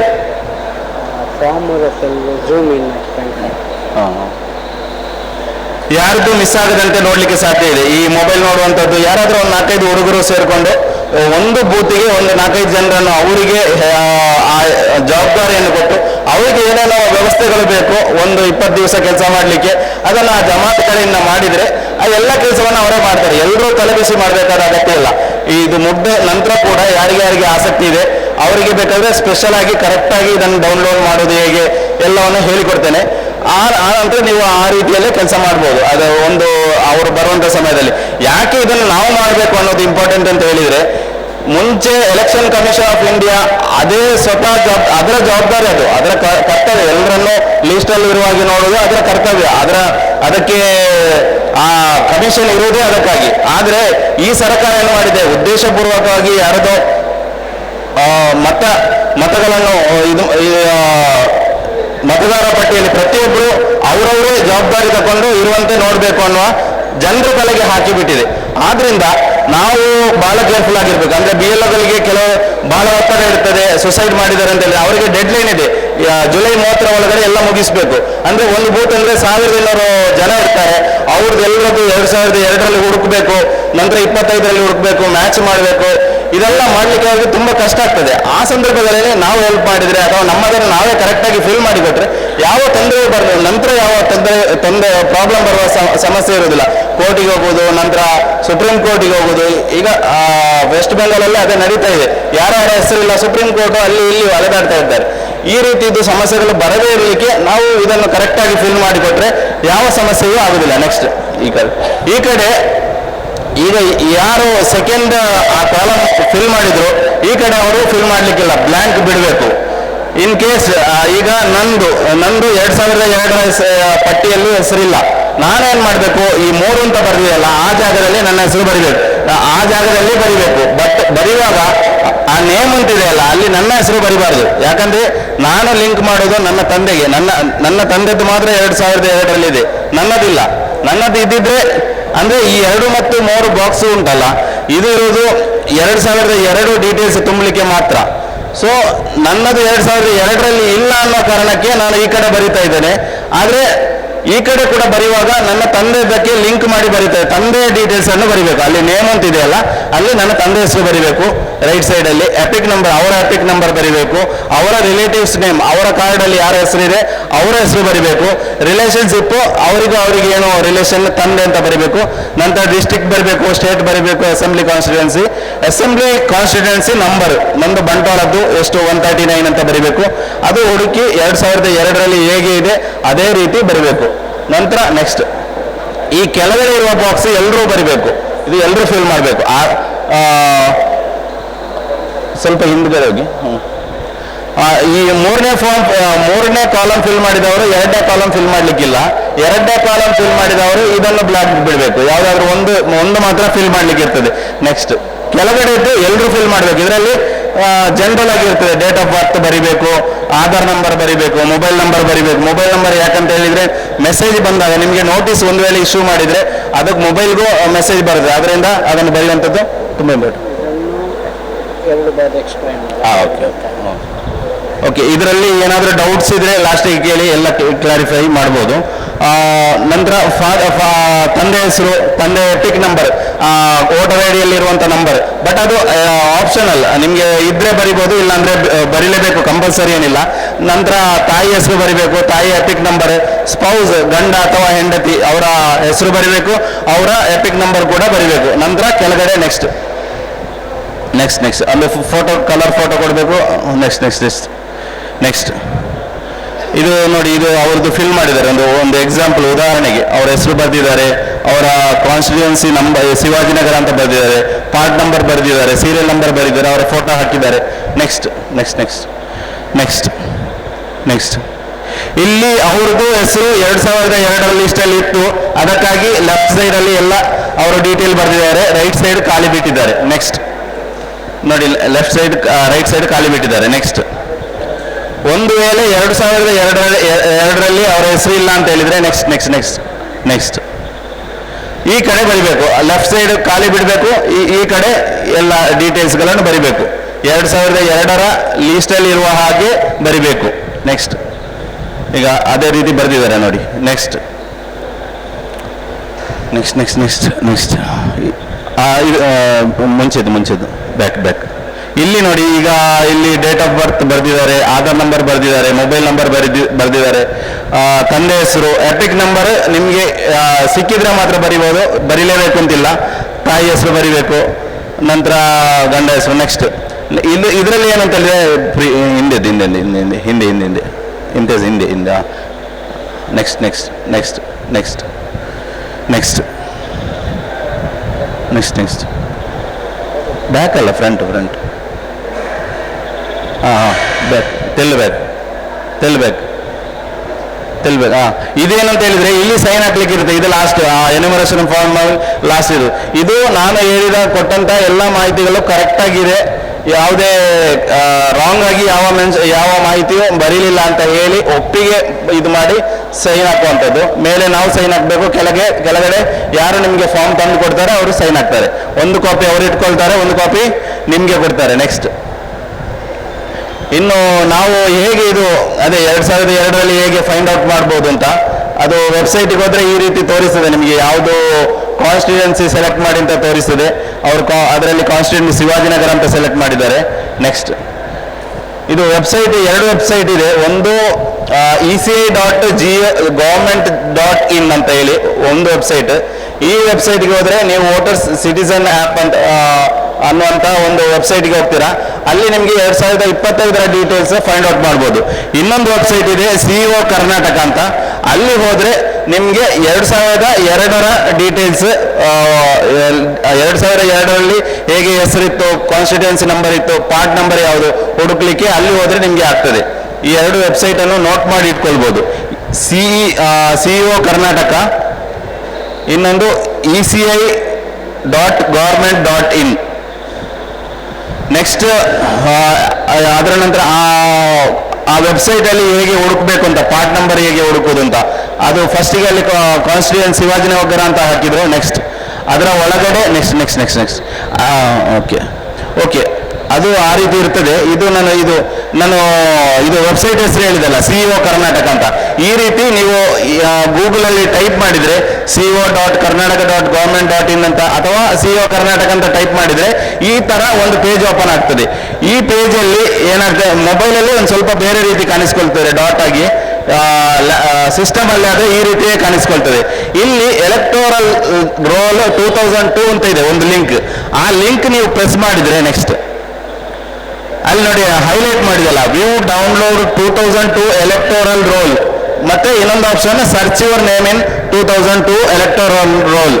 ವ್ಯೂ ಡೌನ್ಲೋಡ್ 2002 ಎಲೆಕ್ಟೋರಲ್ ರೋಲ್ ಅನ್ನುವಂಥದ್ದನ್ನು ನೀವು ಪ್ರೆಸ್ ಮಾಡಿದರೆ ನೆಕ್ಸ್ಟ್ ಅಲ್ಲಿ ಈ ತರ ಒಂದು ಪೇಜ್ ಓಪನ್ ಆಗ್ತದೆ. ಈ ಪೇಜಲ್ಲಿ ನಾವು ಏನೇನು ಡೀಟೇಲ್ಸ್ ಕೊಡಬೇಕು, ಇದು ಏನಂತ ಹೇಳಿದ್ರೆ 2002ರಲ್ಲಿ ನಮ್ಮ ಕಾನ್ಸ್ಟಿಟ್ಯೂನ್ಸಿ ನಂಬರ್, ಬೂತ್ ನಂಬರ್ ಗೊತ್ತಿಲ್ಲ ಅಥವಾ ನಮ್ಮ ಸೀರಿಯಲ್ ನಂಬರ್ ಗೊತ್ತಿಲ್ಲ ಅಂತ ಹೇಳಿದ್ರೆ ಅದನ್ನು ಫೈಂಡ್ ಔಟ್ ಮಾಡುವಂತ ವಿಧಾನ. ಇಲ್ಲಿ ಏನಂತ ಹೇಳಿದ್ರೆ ಆ ಲಿಂಕ್ಗೆ ಹೋದಾಗ ಇಲ್ಲಿ ಡಿಸ್ಟಿಕ್ ಹೇಳುತ್ತೆ, ನಮ್ದು ಇದು ಬೆಂಗಳೂರು ಇದೆ, ಅವರು BBMP ಅಂತ ಹಾಕಿದ್ದಾರೆ, ನಮ್ದು ದಕ್ಷಿಣ ಕನ್ನಡ ಅಂತ ಹಾಕ್ಬೇಕು. ಅಸೆಂಬ್ಲಿ ಕಾನ್ಸ್ಟಿಟ್ಯೂನ್ಸಿ ಅವರು ಬಸವನಗುಡಿ ಅಂತ ಹಾಕಿದ್ದಾರೆ ಬೆಂಗಳೂರಿದು, ನಮ್ದು ಇಲ್ಲಿ ಮಂಗಳೂರು ಅಂತ ಹಾಕ್ಬೇಕು. ಎಂಟರ್ ಡೀಟೇಲ್ಸ್ ಇಲ್ಲಿ ಏನಂತ ಹೇಳಿದ್ರೆ ಡೈರೆಕ್ಟ್ ಹೆಸರು ಹಾಕಿ ನಾವು ಫೈಂಡ್ ಔಟ್ ಮಾಡ್ಬೋದು. ಅವ್ರ ಬೂತ್ ನಂಬರ್ ಗೊತ್ತಿಲ್ಲ, ಒಬ್ರು ವೋಟರ್ ಇದ್ದಾರೆ, ಅವ್ರ ಬೂತ್ ನಂಬರ್ ಗೊತ್ತಿಲ್ಲ, ಸೀರಿಯಲ್ ನಂಬರ್ ಗೊತ್ತಿಲ್ಲ, 2002ರಲ್ಲಿ ಎಲ್ಲಿ ವೋಟ್ ಹಾಕಿದ್ದಾರೆ ಗೊತ್ತಿಲ್ಲ, ವೋಟರ್ ಲಿಸ್ಟ್ ಅಲ್ಲಿ ಹೆಸರು ಇದೆ ಅಂತ ಗೊತ್ತಿಲ್ಲ. ಆ ಸಂದರ್ಭಗಳಲ್ಲಿ ಅವರ ಹೆಸರು ಏನಿದೆ ಆ ಹೆಸರನ್ನು ಇಲ್ಲಿ ಟೈಪ್ ಮಾಡಬೇಕು. ಎಂಟರ್ ಡೀಟೇಲ್ಸ್ ರಾಫಿ ಅಂತ ಇದೆ, ಸರ್ಚ್ ಅಂತ ಕೊಟ್ರೆ ಸರ್ಚ್ ಕೊಟ್ಟು ನೆಕ್ಸ್ಟ್ ಈ ರೀತಿ ಇದು ಓಪನ್ ಆಗುತ್ತೆ. ಇಷ್ಟು ಅಂದ್ರೆ ಉಳ್ಳಾಲದಲ್ಲಿ ದಕ್ಷಿಣ ಕನ್ನಡ ಜಿಲ್ಲೆಯಲ್ಲಿ ಉಳ್ಳಾಲ ಮಂಗಳೂರು ಕಾನ್ಸ್ಟಿಟ್ಯೂನ್ಸಿಯಲ್ಲಿ ರಾಫಿ ಎನ್ನುವ ಹೆಸರು ಎಷ್ಟು ಜನರದ್ದಿದೆ ಅವರೆಲ್ಲರದ್ದು ತೋರಿಸ್ತದೆ ಇಲ್ಲಿ. ಅಲ್ಲಿ ತಂದೆ ಹೆಸರು ಕೂಡ ಇರ್ತದೆ. ಆ ರಾಫಿಯಲ್ಲಿ ನಮಗೆ ನೋಡುವಾಗ ಗೊತ್ತಾಗ್ತದೆ ನಮ್ಮದು ಯಾವುದಂತ ನೋಡುವಾಗ ಗೊತ್ತಾಗ್ತದೆ, ತಂದೆ ಹೆಸರು ನೋಡುವಾಗೆಲ್ಲ ಗೊತ್ತಾಗ್ತದೆ. ಈ ರೀತಿ ನಾವು ನಮ್ಮ ಹೆಸರು ಫೈಂಡ್ ಔಟ್. ಇಲ್ಲಿ ನಾವು ಏನನ್ನು ಫೈಂಡ್ ಔಟ್ ಮಾಡ್ತೇವೆ ಅಂತ ಹೇಳಿದ್ರೆ ಸೀರಿಯಲ್ ನಂಬರ್ ಇದೆ ನೋಡಿ, 1 2 3 4 5ನೇ ಕಾಲಮ್, 4ನೇ ಕಾಲಮಲ್ಲಿ ಸೀರಿಯಲ್ ನಂಬರ್ ಅಂತ ಇದೆ. ಇದರಲ್ಲಿ ನಾವು ಈ ರೀತಿ ನಾವು ನಮ್ಮ ಸೀರಿಯಲ್ ನಂಬರ್ ಅನ್ನು ಫೈಂಡ್ ಔಟ್ ಮಾಡ್ಬೋದು. ಗೊತ್ತಾಗೋದ್ರಿಂದ ಲಾಸ್ಟ್ಗೆ ಎಂಡ್ಗೆ ಬೇಕಾದ್ರೆ ಪುನಃ ಹೇಳಿಕೊಡ್ತೇನೆ ನಾನು ಲಾಸ್ಟ್ಗೆ. ನೆಕ್ಸ್ಟ್ ಈ ರೀತಿ ನೋಡಿ ಇಲ್ಲಿ ಹಾಕಿ. ಇನ್ನೊಂದು ಏನಂತ ಹೇಳಿದ್ರೆ ಸ್ವಲ್ಪ ಬ್ಯಾಕ್ ಹೋಗಿ, ಇನ್ನು ಬ್ಯಾಕ್ ಸೈಡ್ ಈಗ ಎರಡು ಅಲ್ಲ, ಈಗ ಫ್ರಂಟ್ ಈ ಎರಡು ಆಪ್ಷನ್ ಇದೆ ನೋಡಿ. ಒಂದು view download electoral full voter list ಅನ್ನೇ ಡೌನ್ಲೋಡ್ ಮಾಡುವಂಥದ್ದು. ಅದು ಯಾವಾಗ ಆಗ್ತದೆ ಅಂತ ಹೇಳಿದ್ರೆ, ನಮಗೆ ಬೂತ್ ನಂಬರ್ ಗೊತ್ತಿದ್ರೆ, ಸ್ಕೂಲ್ ನಂಬರ್ ಗೊತ್ತಿದೆ, ಬೂತ್ ನಂಬರ್ ಆ ಸ್ಕೂಲ್ ಇದ್ದು ನಂಬರ್ ಗೊತ್ತಿದೆ, ಪಾರ್ಟ್ ನಂಬರ್ ಗೊತ್ತಿದೆ ಅಂತ ಹೇಳಿದ್ರೆ ಫಸ್ಟ್ ಆಪ್ಷನ್ ಮೂಲಕ ಫುಲ್ ಲೀಸ್ಟ್ ಡೌನ್ಲೋಡ್ ಮಾಡಿ ಅದರಲ್ಲಿ ಸ್ಕ್ರೋಲ್ ಮಾಡಿ ನಾವು ನೋಡ್ಬೋದು. ನಮ್ಗೆ ಏನೂ ಗೊತ್ತಿಲ್ಲ ಅಂತ ಹೇಳಿದ್ರೆ ಸೆಕೆಂಡ್ ಆಪ್ಷನ್ಗೆ ಹೋಗ್ಬೇಕು. ಸೆಕೆಂಡ್ ಆಪ್ಷನ್ ಅಲ್ಲಿ ಈ ರೀತಿ ತೋರಿಸ್ತದೆ, ನಿಮಗೆ ಡಿಸ್ಟ್ರಿಕ್ಟ್ ತೋರಿಸ್ತದೆ, ಮತ್ತೆ ಅಸೆಂಬ್ಲಿ ಕಾನ್ಸ್ಟಿಟ್ಯೂನ್ಸಿ ತೋರಿಸ್ತದೆ. ನಂತರ ಅಲ್ಲಿ ನಮ್ಮ ಹೆಸರು ಡೈರೆಕ್ಟ್ ಹೆಸರು ಹಾಕಿ ಹುಡುಕುವಂಥದ್ದು. ಆಗ ನಮ್ಮ ಹೆಸರಲ್ಲಿ ನಿಸಾರ್ ಅಂತ ಇದ್ರೆ ಸರ್ಚ್ ಕೊಟ್ಟರೆ ನಮ್ಮ ಕಾನ್ಸ್ಟಿಟ್ಯೂನ್ಸಿಯಲ್ಲಿ ಎಷ್ಟು ನಿಸಾರ್ಗಳಿದ್ದಾರೆ ಎಲ್ಲ ನಿಸಾರ್ಗಳ ಹೆಸರು ತೋರಿಸ್ತದೆ. ಅದು ನನ್ನ ತಂದೆ ಹೆಸರು ನೋಡಿದಾಗ ನಮಗೆ ಗೊತ್ತಾಗ್ತದೆ. ಇನ್ನು ಅದೇ ರೀತಿ ಫೈಂಡ್ ಔಟ್ ಮಾಡುವಾಗ ಸಿಕ್ಕಿಲ್ಲ ಅಂದರೆ ಕೆಲವೊಮ್ಮೆ ಸಿಗುವುದಿಲ್ಲ. ಅದು ನಿಮ್ಮ ಹತ್ತಿರದ ಮನೆಯವರ ಹೆಸರು ಹಾಕಿ ಸರ್ಚ್ ಮಾಡ್ಬೋದು, ಅಥವಾ ನಿಮ್ಮ ಬ್ರದರ್ ಸಿಸ್ಟರ್ಸ್ ಹೆಸರು ಹಾಕಿ ಸರ್ಚ್ ಮಾಡ್ಬೋದು. ಅಂದರೆ ಅದು ಒಂದು ಮನೆಯವರದ್ದು ಒಟ್ಟಿಗೆ ಇರ್ತದೆ, ಅವರದ್ದು ಸರ್ಚ್ ಮಾಡುವಾಗ ಹತ್ರ ನಿಮ್ದು ಹುಡುಕ್ಬೋದು. ಅದೇ ರೀತಿ ನಿಮ್ಮ ಹಾಗೂ ಸಿಗದಿದ್ರೆ ನೇಬರ್ಸ್ ಯಾರಾದರೂ ಇದ್ರೆ ನೆರೆಕರೆಯವರ ಹೆಸರು ಹಾಕಿದ್ರೆ ಆ ಮೂಲಕ ಕೂಡ ಸರ್ಚ್ ಮಾಡಲಿಕ್ಕೆ ಆಗ್ತದೆ. ನೆಕ್ಸ್ಟ್ ನೋಡಿ, ಡೌನ್ಲೋಡ್ ಮಾಡ್ತೇವಲ್ಲ ನಾವು, ಆಗ ಈ ವೋಟರ್ ಲಿಸ್ಟ್ ಫುಲ್ ಆಗಿ ಡೌನ್ಲೋಡ್ ಈ ರೀತಿ ಬರ್ತದೆ. ಯಾವ ರೀತಿ ಇರ್ತದೆ ಅಂತ ನಿಮ್ಗೆ ಒಂದು ಗೊತ್ತಾಗ್ಲಿಕ್ಕೆ ಹಾಕಿದ್ದು. ಇಲ್ಲಿ ನೋಡಿ, ಆ ವೋಟರ್ ಲಿಸ್ಟ್ ಅಲ್ಲಿ ನಿಮ್ಮ ಭಾಗ ಸಂಖ್ಯೆ ಇರ್ತದೆ ಅಲ್ಲಿ, ಮತ್ತೆ ಯಾವ ಕಾನ್ಸ್ಟಿಟ್ಯೂನ್ಸಿ ಇರ್ತದೆ ಅಲ್ಲಿ ನೋಡಿ. ಬಸವನಗುಡಿ ಅಂತಿದೆ, ಇದು ಬೆಂಗಳೂರು, ಇದು 82, ಆ ಕಾನ್ಸ್ಟಿಟ್ಯೂನ್ಸಿ ನಂಬರ್ 82, ಭಾಗ ಸಂಖ್ಯೆ 1. ನಂತರ ಇಲ್ಲಿ ಅಲ್ಲಿದ್ದು ಯಾವ ಬೂತ್ ಇದ್ದು ಅಂತೆಲ್ಲ ಡೀಟೇಲ್ ಇರುತ್ತೆ. ನಂತರ ನೆಕ್ಸ್ಟ್ ನೋಡಿ, ಈ ರೀತಿ ಇರ್ತದೆ ಈ ಲೀಸ್ಟ್. ಆ ಲೀಸ್ಟ್ ಅಲ್ಲಿ ನಿಮ್ಮ ಹೆಸರು ಎಲ್ಲಿದೆ ನೋಡಬೇಕು. ಆ ಫಸ್ಟಿಗೆ ಇರುವಂಥದ್ದು ಸೀರಿಯಲ್ ನಂಬರ್. ಈಗ ರಮೇಶ ಅನ್ನೋರದ್ದು ಸೀರಿಯಲ್ ನಂಬರ್ 11. ಆ 11 ಅಂತ ನೋಡಿಕೊಂಡು ಈ ಫಾರ್ಮ್ ಅಲ್ಲಿ ನಾವು ಫಿಲ್ ಮಾಡ್ಬೋದು. ಈ ರೀತಿ ನಾವು ಹುಡುಕ್ಬೋದು. ಪಾರ್ಟ್ ನಂಬರ್ ಮೇಲೆ ಇದೆ, ಅಸೆಂಬ್ಲಿ ಕಾನ್ಸ್ಟಿಟ್ಯೂನ್ಸಿ ಅಲ್ಲಿದೆ. ನೆಕ್ಸ್ಟ್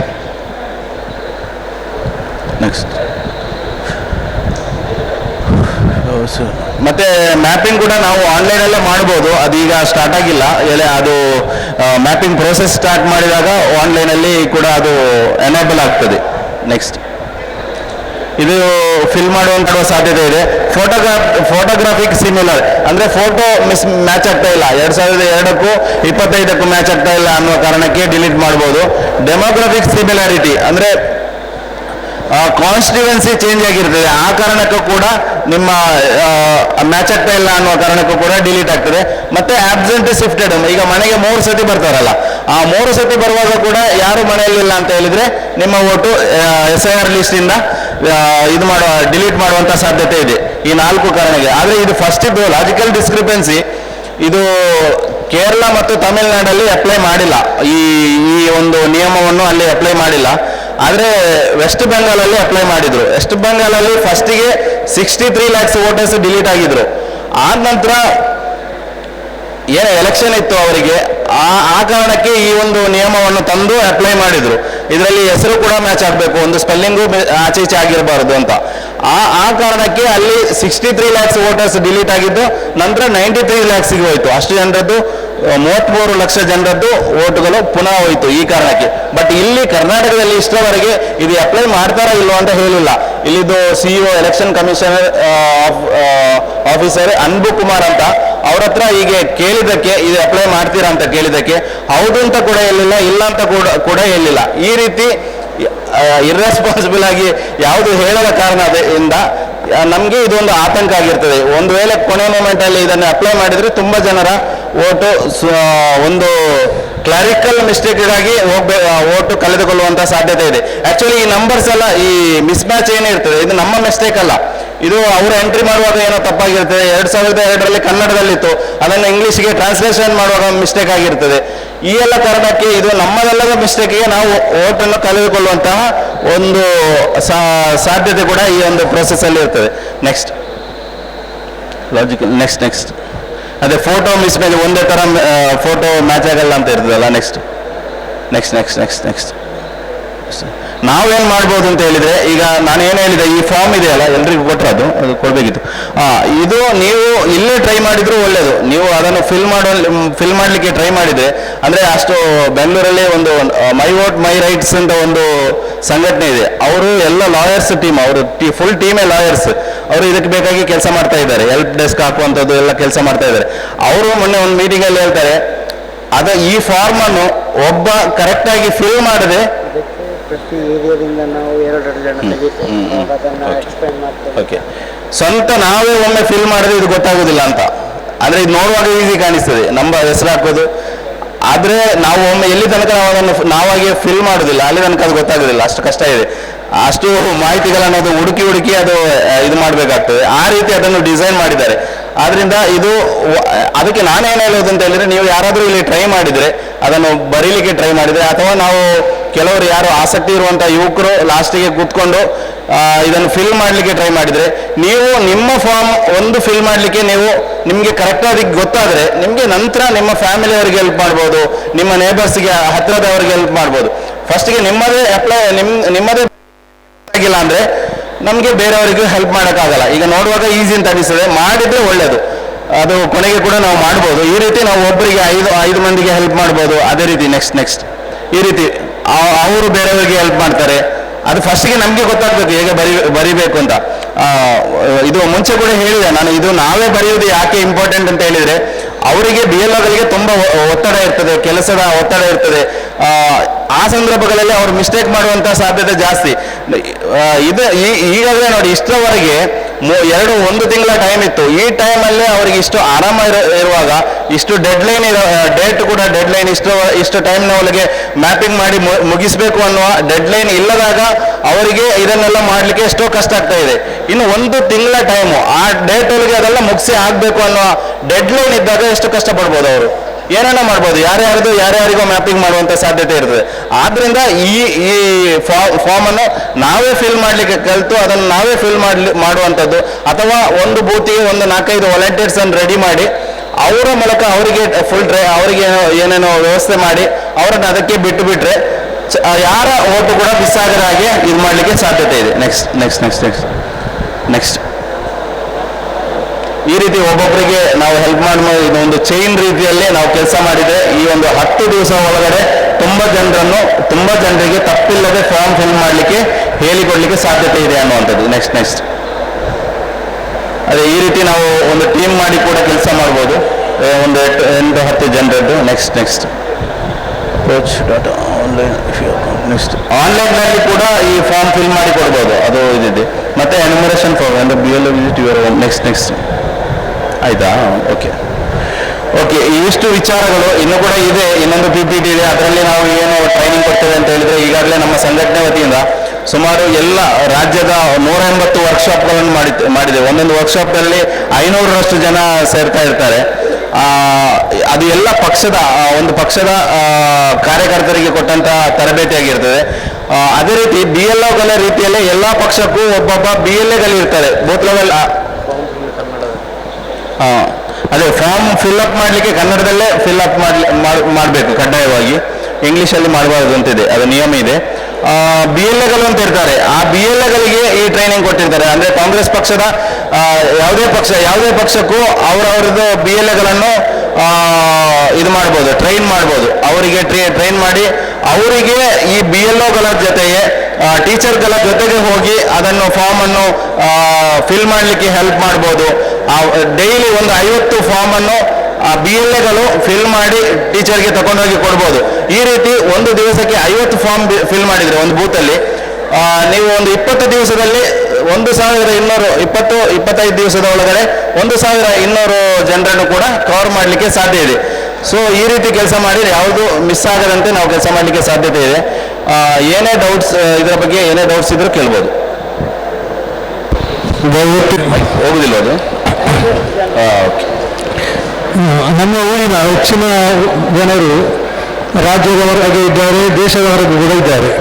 ಅವರಲ್ಲಿ ಕೆಲವರು ಒಂಟಿಯಾಗಿರ್ಬೋದು, ಕುಟುಂಬ ಸಮೇತ ಇದ್ದವರು ಇದ್ದಾರೆ. ಈಗ ಪ್ರಶ್ನೆ, ನೀವು ಹೇಳಿದ ಹಾಗೆ ಅವರಲ್ಲಿ ಇದಕ್ಕೆ ಬೇಕಾದ SIR ಕೇಳುವ ಎಲ್ಲ ದಾಖಲೆಗಳು SIRಗೆ ಸಮರ್ಪಿಸಲು ಅವರು ತಯಾರಿದ್ದಾರೆ, ಅವರಲ್ಲಿ ರೆಡಿ ಇದೆ. ಆದರೆ ಅವರು ಬರುವ ಸಮಯದಲ್ಲಿ ಅವರು ಮನೆ ವಿಸಿಟ್ ಬರುವಾಗ ಅವರು ಇಲ್ಲದಿದ್ದರೆ ಆಗ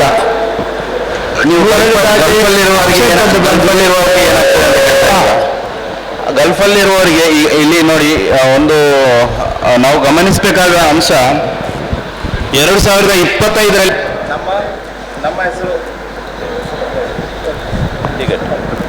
2025ರಲ್ಲಿ ಯಾರ್ದು ಹೆಸರು ಯಾರ ಹೆಸರು ವೋಟರ್ ಲಿಸ್ಟಲ್ಲಿ ಇದೆ ಅವರಿಗೆಲ್ಲರಿಗೂ ಫಾರ್ಮ್ ಬರ್ತದೆ. ಅವ್ರು ಗಲ್ಫಲ್ಲಿ ಇರಲಿ ಎಲ್ಲಿ ಬೇಕಾದರೆ ಇರಲಿ, ಅದನ್ನು ಫಿಲ್ ಮಾಡಿ ಕೊಡೋದು ಕೂಡ ಮನೆಯಲ್ಲಿ ಯಾರು ಇರ್ತಾರೆ ಅವರು ಫಿಲ್ ಮಾಡಿ ಕೊಡ್ಬೋದು.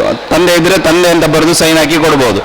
ಸೊ ಈಗ ನಮ್ಮ ಮನೆಯಲ್ಲಿ 5 ಜನ ಇದ್ದರೆ 2 ಮಂದಿ ಗಲ್ಫಲ್ಲಿ ಇದ್ದಾರೆ ಅಂತ ಹೇಳಿದರೆ ಅವ್ರದ್ದು ಎಲ್ಲರದ್ದು ಫಾರ್ಮ್ನ ನನ್ನ ತಂದೆನೇ ಫಿಲ್ ಮಾಡಿ ಕೊಡ್ಬೋದು. ಅವ್ರು ಇಲ್ಲಿ ಬರಬೇಕಂತ ಏನಿಲ್ಲ. ಬಟ್ ಆ ಫಾರ್ಮ್ ಬರಬೇಕಾದ್ರೆ ಮನೆಗೆ 2025ರಲ್ಲಿ ಹೆಸರಿರೋದು ಕಡ್ಡಾಯ. 25ರಲ್ಲಿ ಲೀಸ್ಟಲ್ಲಿ ಸೇರ್ಪಡೆ ಆಗಿರಬೇಕು. ಹಾಂ,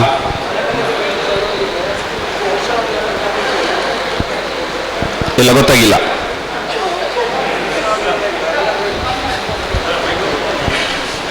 ಎರಡು 2002 ಲೀಸ್ಟ್ನಲ್ಲಿ ಇರುವವರು ಈ ಮನೆಗೆ ಬರ್ತಾರೆ. ಅವರು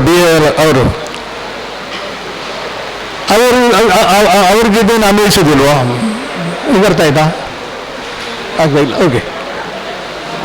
ಈಗ ನಾನು ಹೇಳುವ ಒಂದು ಕುಟುಂಬದಲ್ಲಿ 2002ರ ತಂದೆ ತಾಯಿ 2002ರಲ್ಲಿ ಇದ್ದಾರೆ, ಒಬ್ಬ ಹುಡುಗ 2000ದಿಂದ, ಅದರ ನಂತರದ 2 ಮಕ್ಕಳು ಒಬ್ಬರಿಗೆ ಓಟ್ ಹಾಕೋ ರೆಡಿಯಾಗಿದ್ದಾರೆ. ಹಾಂ, ನೀವು ಹೇಳುವ ಪ್ರಕಾರ 2002 ಲಿಸ್ಟಲ್ಲಿದ್ದರೂ ಇದರ ಪ್ರಶ್ನೆ ಆಗುವುದಿಲ್ಲ.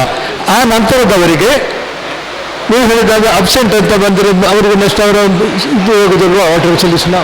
ಇಲ್ಲ, ಕನ್ಫ್ಯೂಸ್ ಮಾಡಬೇಡಿ. ನೀವು ಸ್ವಲ್ಪ ಕನ್ಫ್ಯೂಸ್ ಮಾಡ್ಕೊಂಡಿದ್ದೀರಾ. ಗಲ್ಫಲ್ಲಿರುವವರಿಗೆ 2025ರ ಪಟ್ಟಿಯಲ್ಲಿ ಹೆಸರಿದೆ, 5 ಮಂದಿದ್ದು ಹೆಸರು. ಈಗ ನನ್ನ ಮನೆಯಲ್ಲಿ 5 ಮಂದಿ ಇದ್ದಾರೆ.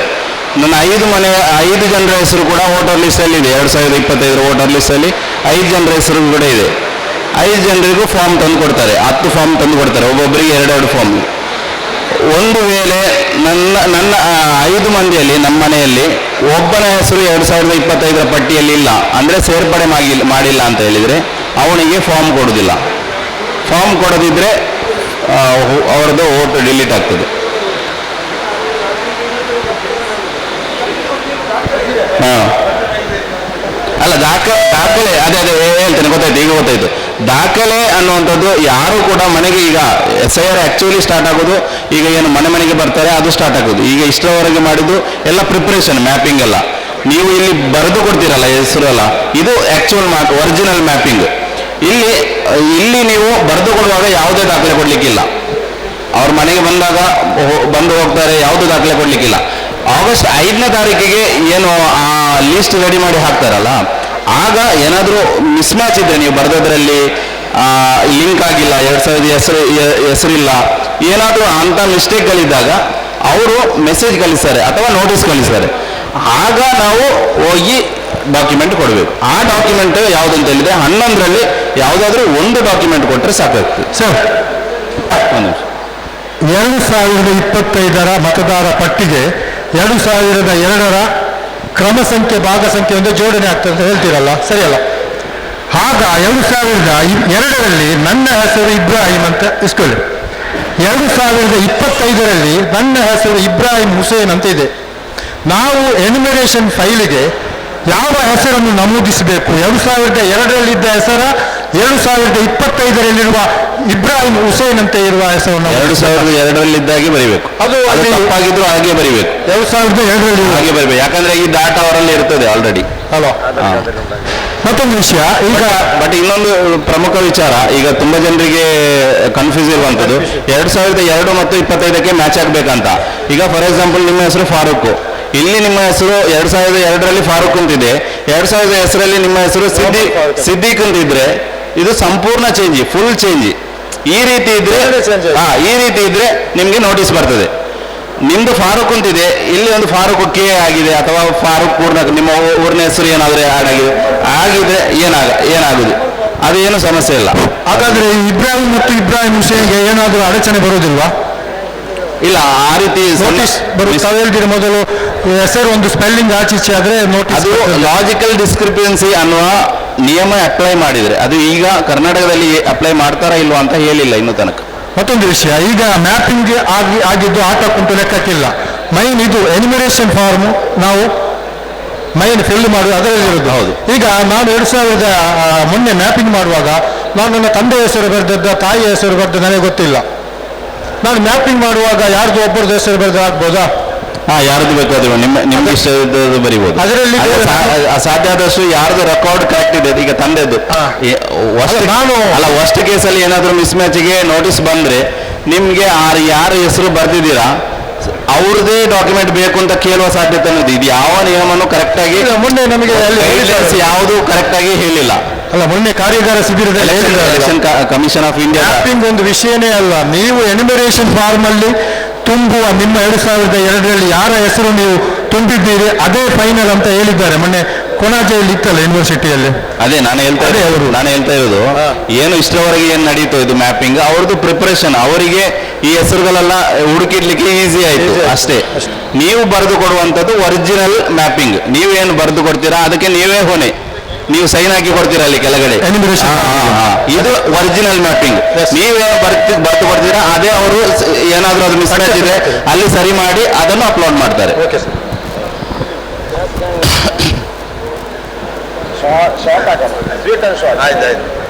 ಸರ್, ಈಗ ನೀವು ಒಂದು ಅಭಿಪ್ರಾಯ ಹೇಳಿದ್ರಿ, ಇಲ್ಲಿ ಫಾರಂ ಇಲ್ಲೇ ಒಂದು ಫಿಲ್ಅಪ್ ಮಾಡಕ್ಕೆ ಪ್ರಯತ್ನ ಬೇಡಿ, ಅದನ್ನು ತಾವೇ ಒಂದು ನಿಂತುಕೊಂಡು ಬರ್ತಿ ಒಂದು ನಮ್ಮ ಕಮಿಟಿ ಯಾರಿಗೆ ಆಸಕ್ತಿ ಇದೆ ಯುವಕರು ನಿಂತ್ಕೊಂಡ್ರೆ ಯಾರ್ಯಾರು ಕೆಲಸ ಮಾಡಿದ್ರೆ ಸಾಕಾಗುತ್ತೆ, ಅವರು ಸೇರ್ಕೊಂಡು ಮಾಡಿದ್ರೆ ಸಾಕು, ಎಲ್ಲರೂ ತಲೆಗೆಡಿಸಬೇಕಾದ. ಎರಡನೇ ಪಾಯಿಂಟ್, ಈಗ ತಂದೆ ತಾಯಿಯವರ ಹೆಸರು ಅಂತ ಹೇಳಿದ್ರಿ, ಜೀವದಲ್ಲಿ ಇದ್ದವ್ರದ್ದು ಬೇಕಾ ಅಲ್ಲ ಇಲ್ಲದವ್ರದ್ದು ಸೇರಿಸಬಹುದಾ? ಇಲ್ಲ, ಗೊತ್ತಾಗಿಲ್ಲ. ಈಗ ನನ್ನ ತಂದೆ ತಾಯಿದು ಬೇಕು ಅಂತ ನನ್ನ ಹೆಸರಿಗೆ ನನ್ನ ತಂದೆ ತಾಯಿದು ಬೇಕು ಅಂದ್ರೆ ಅವರಿಬ್ಬರು ಇಲ್ಲ, ಅದನ್ನು ಬರಿಬೇಕು ನಾನಲ್ಲಿ ತಂದೆ ತಾಯಿ ಹೆಸರು ಇಲ್ಲ. ಅದು ಹೇಗೆ ಅಂತ ಹೇಳಿದ್ರೆ ಇಲ್ಲ, ನಿಮಗೆ ಫಾರ್ಮ್ ಫಿಲ್ಅಪ್ ಮಾಡಲಿಕ್ಕೆ ಸಿಂಪಲ್ ನೋಡ್ಬೇಕು, ಏನು ತುಂಬ ಕಾಂಪ್ಲಿಕೇಟ್ ಮಾಡಬಾರ್ದು. ಫಾರ್ಮ್ ತೆಗಿತೀರಾ, ನಿಮ್ಮ ಫಾರ್ಮಲ್ಲಿ ನಿಮ್ಮ ಹೆಸರೆಲ್ಲ ಇದೆ. ಫಸ್ಟಿಗೆ ನೋಡಬೇಕಾದದ್ದು 2002ರ ಲಿಸ್ಟಲ್ಲಿ ನಿಮ್ಮ ಹೆಸರು ಇದೆಯಾ ಅಂತ. ಈಗ ನಿಮ್ಮ ಫಾರ್ಮ್ ತುಂಬುವುದು ಅಂತ ಇಟ್ಕೊಳ್ಳಿ, ನಿಮ್ಮ ಮಕ್ಕಳದ್ದು ಅದು ಇದೆಲ್ಲ ತಲೆಗೆ ಹಾಕೊಳ್ಬೇಕು, ನಿಮ್ಮದು ಮಾತ್ರ ತಗೊಳ್ಳಿ.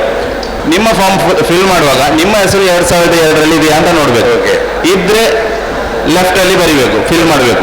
2002ರಲ್ಲಿ ಹೇಗೆ ಹೆಸರು ಇದೆ ಅದೇ ರೀತಿ ಎಲ್ಲ ಬರಿಬೇಕು. ಇಲ್ವಾ ರೈಟ್ ಸೈಡ್ ಅಲ್ಲಿ ಬರೀರಿ. ಆಮೇಲೆ ಮೂರನೇದು ಇನ್ನೊಂದು ಕ್ವಶನ್, ನನ್ನ ಹೆಸರು ಈಗ ಮೊಯ್ದನಪ್ಪ ಅಂತಿದೆ. ಮೊಯ್ದನಪ್ಪ ಕನ್ನಡದಲ್ಲಿ ಬರಬೇಕು, ಅಪ್ಪ ಆಗುತ್ತೆ, ಅಮ್ಮ ಆಗುತ್ತೆ, ಎಲ್ಲ ಆಗುತ್ತೆ. ಮೊಯ್ದನಪ್ಪ ಅಂತ ಒಂದು ಆಫೀಸರು ಕರೆಕ್ಟ್ ಬರೆಯುವುದಿಲ್ಲ. ಅದನ್ನು ನಾವು ಈಗ ಇಂಗ್ಲಿಷ್ನಲ್ಲಿ ಬರೆಯೋದು ನಾನು ಕರೆಕ್ಟಾಗಿ ನನಗೆ ಗೊತ್ತಿದೆ. ಈ ನನ್ನ ಸ್ಪೆಲ್ಲಿಂಗ್ ಕರೆಕ್ಟಾಗಿ ಬರೀಬೇಕು. ಕನ್ನಡದಲ್ಲಿ ಹೇಳ್ಬಿಡಿ. ಈಗ 2002ರಲ್ಲಿ ನನ್ನ ಕನ್ನಡ ಇದೆ, ಮೊಯ್ದನಪ್ಪ ಅಂತ ಇದೆ ನನ್ನದು. ಈಗ ನೋಡ್ತಾ ಇದ್ದೀನಿ 2002. ಈಗ ನಾನು ಮೊಯ್ದನಪ್ಪನೇ, ಅವತ್ತು ಮೊಯ್ದನಪ್ಪ, ಇವತ್ತು ಮೊಯ್ದನಪ್ಪನೇ, ಹೆಸರು ಚೇಂಜ್ ಆಗ್ತಾ ಇದೆ ನಮ್ಗೆ. ಇದಕ್ಕೆ ಏನು ಮಾಡೋದು ಈಗ? ಅದೇ ನಾನು ಹೇಳಿದಲ್ಲ, ಈಗ 2002-25ಕ್ಕೆ ಸಣ್ಣ ಪುಟ್ಟ ಮಿಸ್ಟೇಕ್ಗಳು ಏನಾಗುದಿಲ್ಲ. ಕಂಪ್ಲೀಟ್ ಚೇಂಜ್ ಆಗಿದ್ರೆ ಮಾತ್ರ ಈಗ ಕೆಲವರು ಹೆಸರು ಚೇಂಜ್ ಮಾಡಿರ್ತಾರೆ, ಗೆಜೆಟ್ ನೋಟಿಫಿಕೇಶನ್ ಮಾಡಿ ಪೇಪರಲ್ಲೇ ಹಾಕಿ ಕೋರ್ಟಿಂದ ಒಂದು ಆರ್ಡರ್ ಎಲ್ಲ ತಗೊಂಡಿರ್ತಾರೆ. ಅದಕ್ಕೆ ಅದನ್ನು ಕೊಟ್ಟು ಅವ್ರು ಪ್ರೂವ್ ಮಾಡಬೇಕು ಅವರೇ ನಾವು ಅಂತ. ಬಟ್ ಹೀಗೆ ಒಂದು ಸಣ್ಣ ಪುಟ್ಟ ಇದಿದ್ರೆ ಅವ್ರ ತಂದೆ ಹೆಸರು ಎಲ್ಲ ಮ್ಯಾಚ್ ಆಗ್ತಾ ಇರ್ತದಲ್ಲ, ಬಹುತೇಕ ಅದು ಇದ್ರೆ ಸಾಕಾಗ್ತದೆ, ಏನು ಸಮಸ್ಯೆ ಇಲ್ಲ. ಇಬ್ಬರ ಗಮನಕ್ಕೆ ಇದು ನಾವು ಇಲ್ಲಿ ಪ್ರತಿಯೊಂದು ಬೂತಿನಿಂದ ಇಬ್ಬರನ್ನ BLA ಒಟ್ಟಿಗೆ ನಿಯೋಜನೆ ಮಾಡ್ತೇವೆ. ಆ ಫಾರ್ಮನ್ನು ಹೇಗೆ ತುಂಬಬೇಕು ಆ ರೀತಿಯಲ್ಲಿ ನಾವು ಮನೆ ಮನೆಗೆ ಬಂದು ಅದನ್ನು ಎಕ್ಸ್ಪ್ಲೈನ್ ಮಾಡಿಕೊಡ್ತೇವೆ. ಯಾವುದೇ ಗಾಬರಿ ಆಗಬೇಕಿಲ್ಲ ಫಾರ್ಮ್ ತುಂಬಲಿಕ್ಕೆ. ಅದು ನಾವು ಪ್ರತಿಯೊಂದು ಬೂತಿನಿಂದ ಡೋರ್ನಲ್ಲಿನ BLA ಒಟ್ಟಿಗೆ ಇಬ್ಬೊಬ್ಬರ ಯುವಕರ ನೇಮಕವನ್ನು ಮಾಡ್ತೇವೆ. ಆಗ ನಮಗೆ ಈಸಿಯಾಗಿ ಅದನ್ನು ಮಾಡಲು ಆಸನವಾಗ್ತೇವೆ. ಈಗ 1984 ಮೊದಲು RTCಯಲ್ಲಿ ಹೆಸರಿದ್ದ ಸಾಕಾಗ್ತದಲ್ಲ, ಡಾಕ್ಯುಮೆಂಟ್ RTCಯಲ್ಲಿ ಈ ಡಾಕ್ಯುಮೆಂಟ್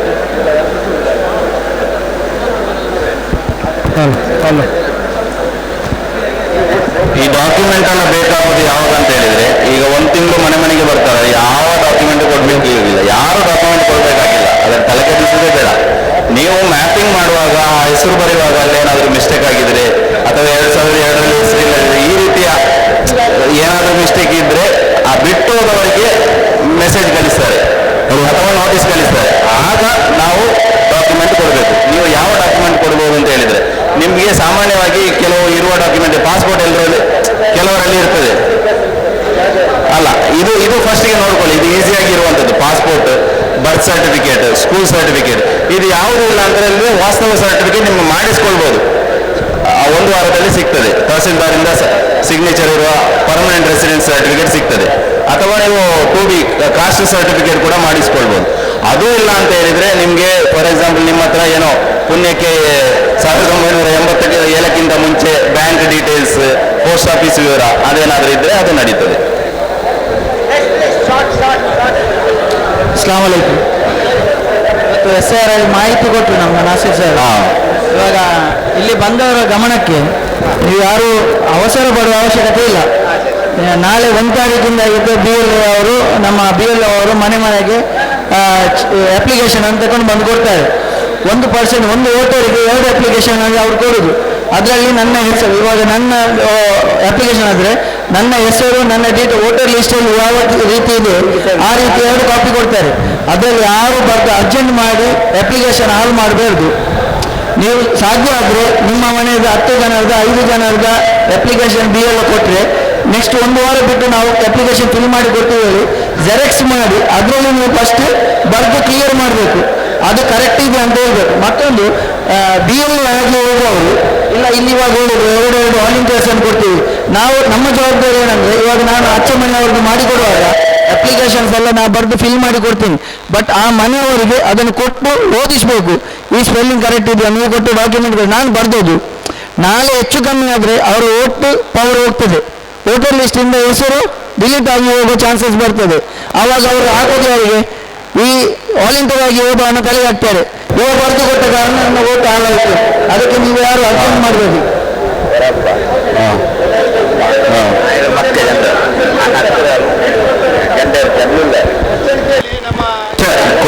ಕ್ವಶನ್ ಇದ್ರೆ ಕೇಳಿ ಅಷ್ಟೇ. ಹಲೋ, ನಾ ಚೊಳ್ಳೆ ನಿಂಗೆ ಪಿನ್ನ ಚೊಳ್ಳೆ ನಿಂಗೆ ನಾನು ಕ್ವಶನ್ ಇದ್ರೆ ಕೇಳಿ. ಈಗ ನೀವು ಮೈಕ್ ಮುಂದೆ ಕೇಳಿದ್ರೆ ಉಳಿದವರಿಗೂ ಆ ಡೌಟ್ ಕ್ಲಿಯರ್ ಆಗ್ತದೆ. ಅದಕ್ಕೆ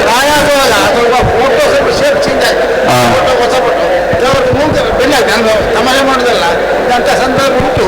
ಅದಕ್ಕೆ ವ್ಯವಸ್ಥೆ ಉಂಟಾ? ಇಲ್ಲ, ಫೋಟೋ ಹೇಗೆ ಏನಿದ್ರು ನೀವು ಒಂದು ರೆಡಿ ಮಾಡಿ ಇಟ್ಕೊಳ್ಳಿ. ಒಂದು ಫೋಟೋ ಇದ್ರೆ ಒಳ್ಳೆ. ಬೇಡ ಅಂತ ಹೇಳಿದ್ರೆ ಮನೆಯಲ್ಲಿ ಇಟ್ಟು ನಿಮ್ಮ ಹತ್ರನೇ ಇರುತ್ತೆ. ಬೇಕು ಅಂತ ಹೇಳಿದ್ರೆ ಕೊಡ್ಬೋದು. ಇಲ್ಲಾಂದ್ರೆ ಲಾಸ್ಟ್ ಮೂಮೆಂಟ್ಗೆ ಅವ್ರ ಫೋಟೋ ಕೆಲವಾಗ ಅಲ್ಲಿ ಕೊಡೋದು ಇಲ್ಲಿ ಕೊಡೋದು ತುಂಬಾ ಕಷ್ಟ. ಹಾಗೆ ಮತ್ತೆ ಏಜ್ ಈಗ 18 ಆಗಿ ಪಾಸ್ ಆಗಿದೆ, ವೋಟರ್ ಐಡಿಗೆ ಅಪ್ಲೈ ಮಾಡಬೇಕು, ಇನ್ನೂ ವೋಟರ್ ಐಡಿ ಬಂದಿಲ್ಲ ಅಂತ ಕೇಸಿಗೆ ಏನು ಮಾಡುದು? ಇಲ್ಲ, ಬಂದಿಲ್ಲ ಅಂದ್ರೆ ಮುಂಚೆ ಅಪ್ಲೈ ಮಾಡಿದ್ರಲ್ಲ, ಮಾಡಿದ್ದೇವೆ. ಅದೇ ಈಗ ಪ್ರೊಸೆಸ್ ಇಂದಾಗಿ ಡಿಲೇ ಆಗಿರ್ಬೋದು, ಅದೇನು ಸಮಸ್ಯೆ ಇಲ್ಲ. ನಂತರ ಬೇಕಾದ್ರೆ ನಂತರನೂ ಆಡ್ ಮಾಡ್ಬೋದು ಹೊಸೊಬ್ಬರಿಗೆ. ಹಲೋ, ಅದು ಎಲ್ರಿಗೂ ಮಾಡ್ಬೇಕಂದ್ರೆ ಮನೆ ಯಜಮಾನಿಗೆ ಮಾಡಿದ್ರೆ ಸಾಕು. ಹೇಗೆ ಗೊತ್ತಾಗಿಲ್ಲ? ರೆಸಿಡೆನ್ಷಿಯಲ್ ಸರ್ಟಿಫಿಕೇಟ್ ಅದು 8 ದಿನದಲ್ಲಿ ಸಿಗ್ತದೆ ಅಂತ ಹೇಳಿದ್ದೇವೆ.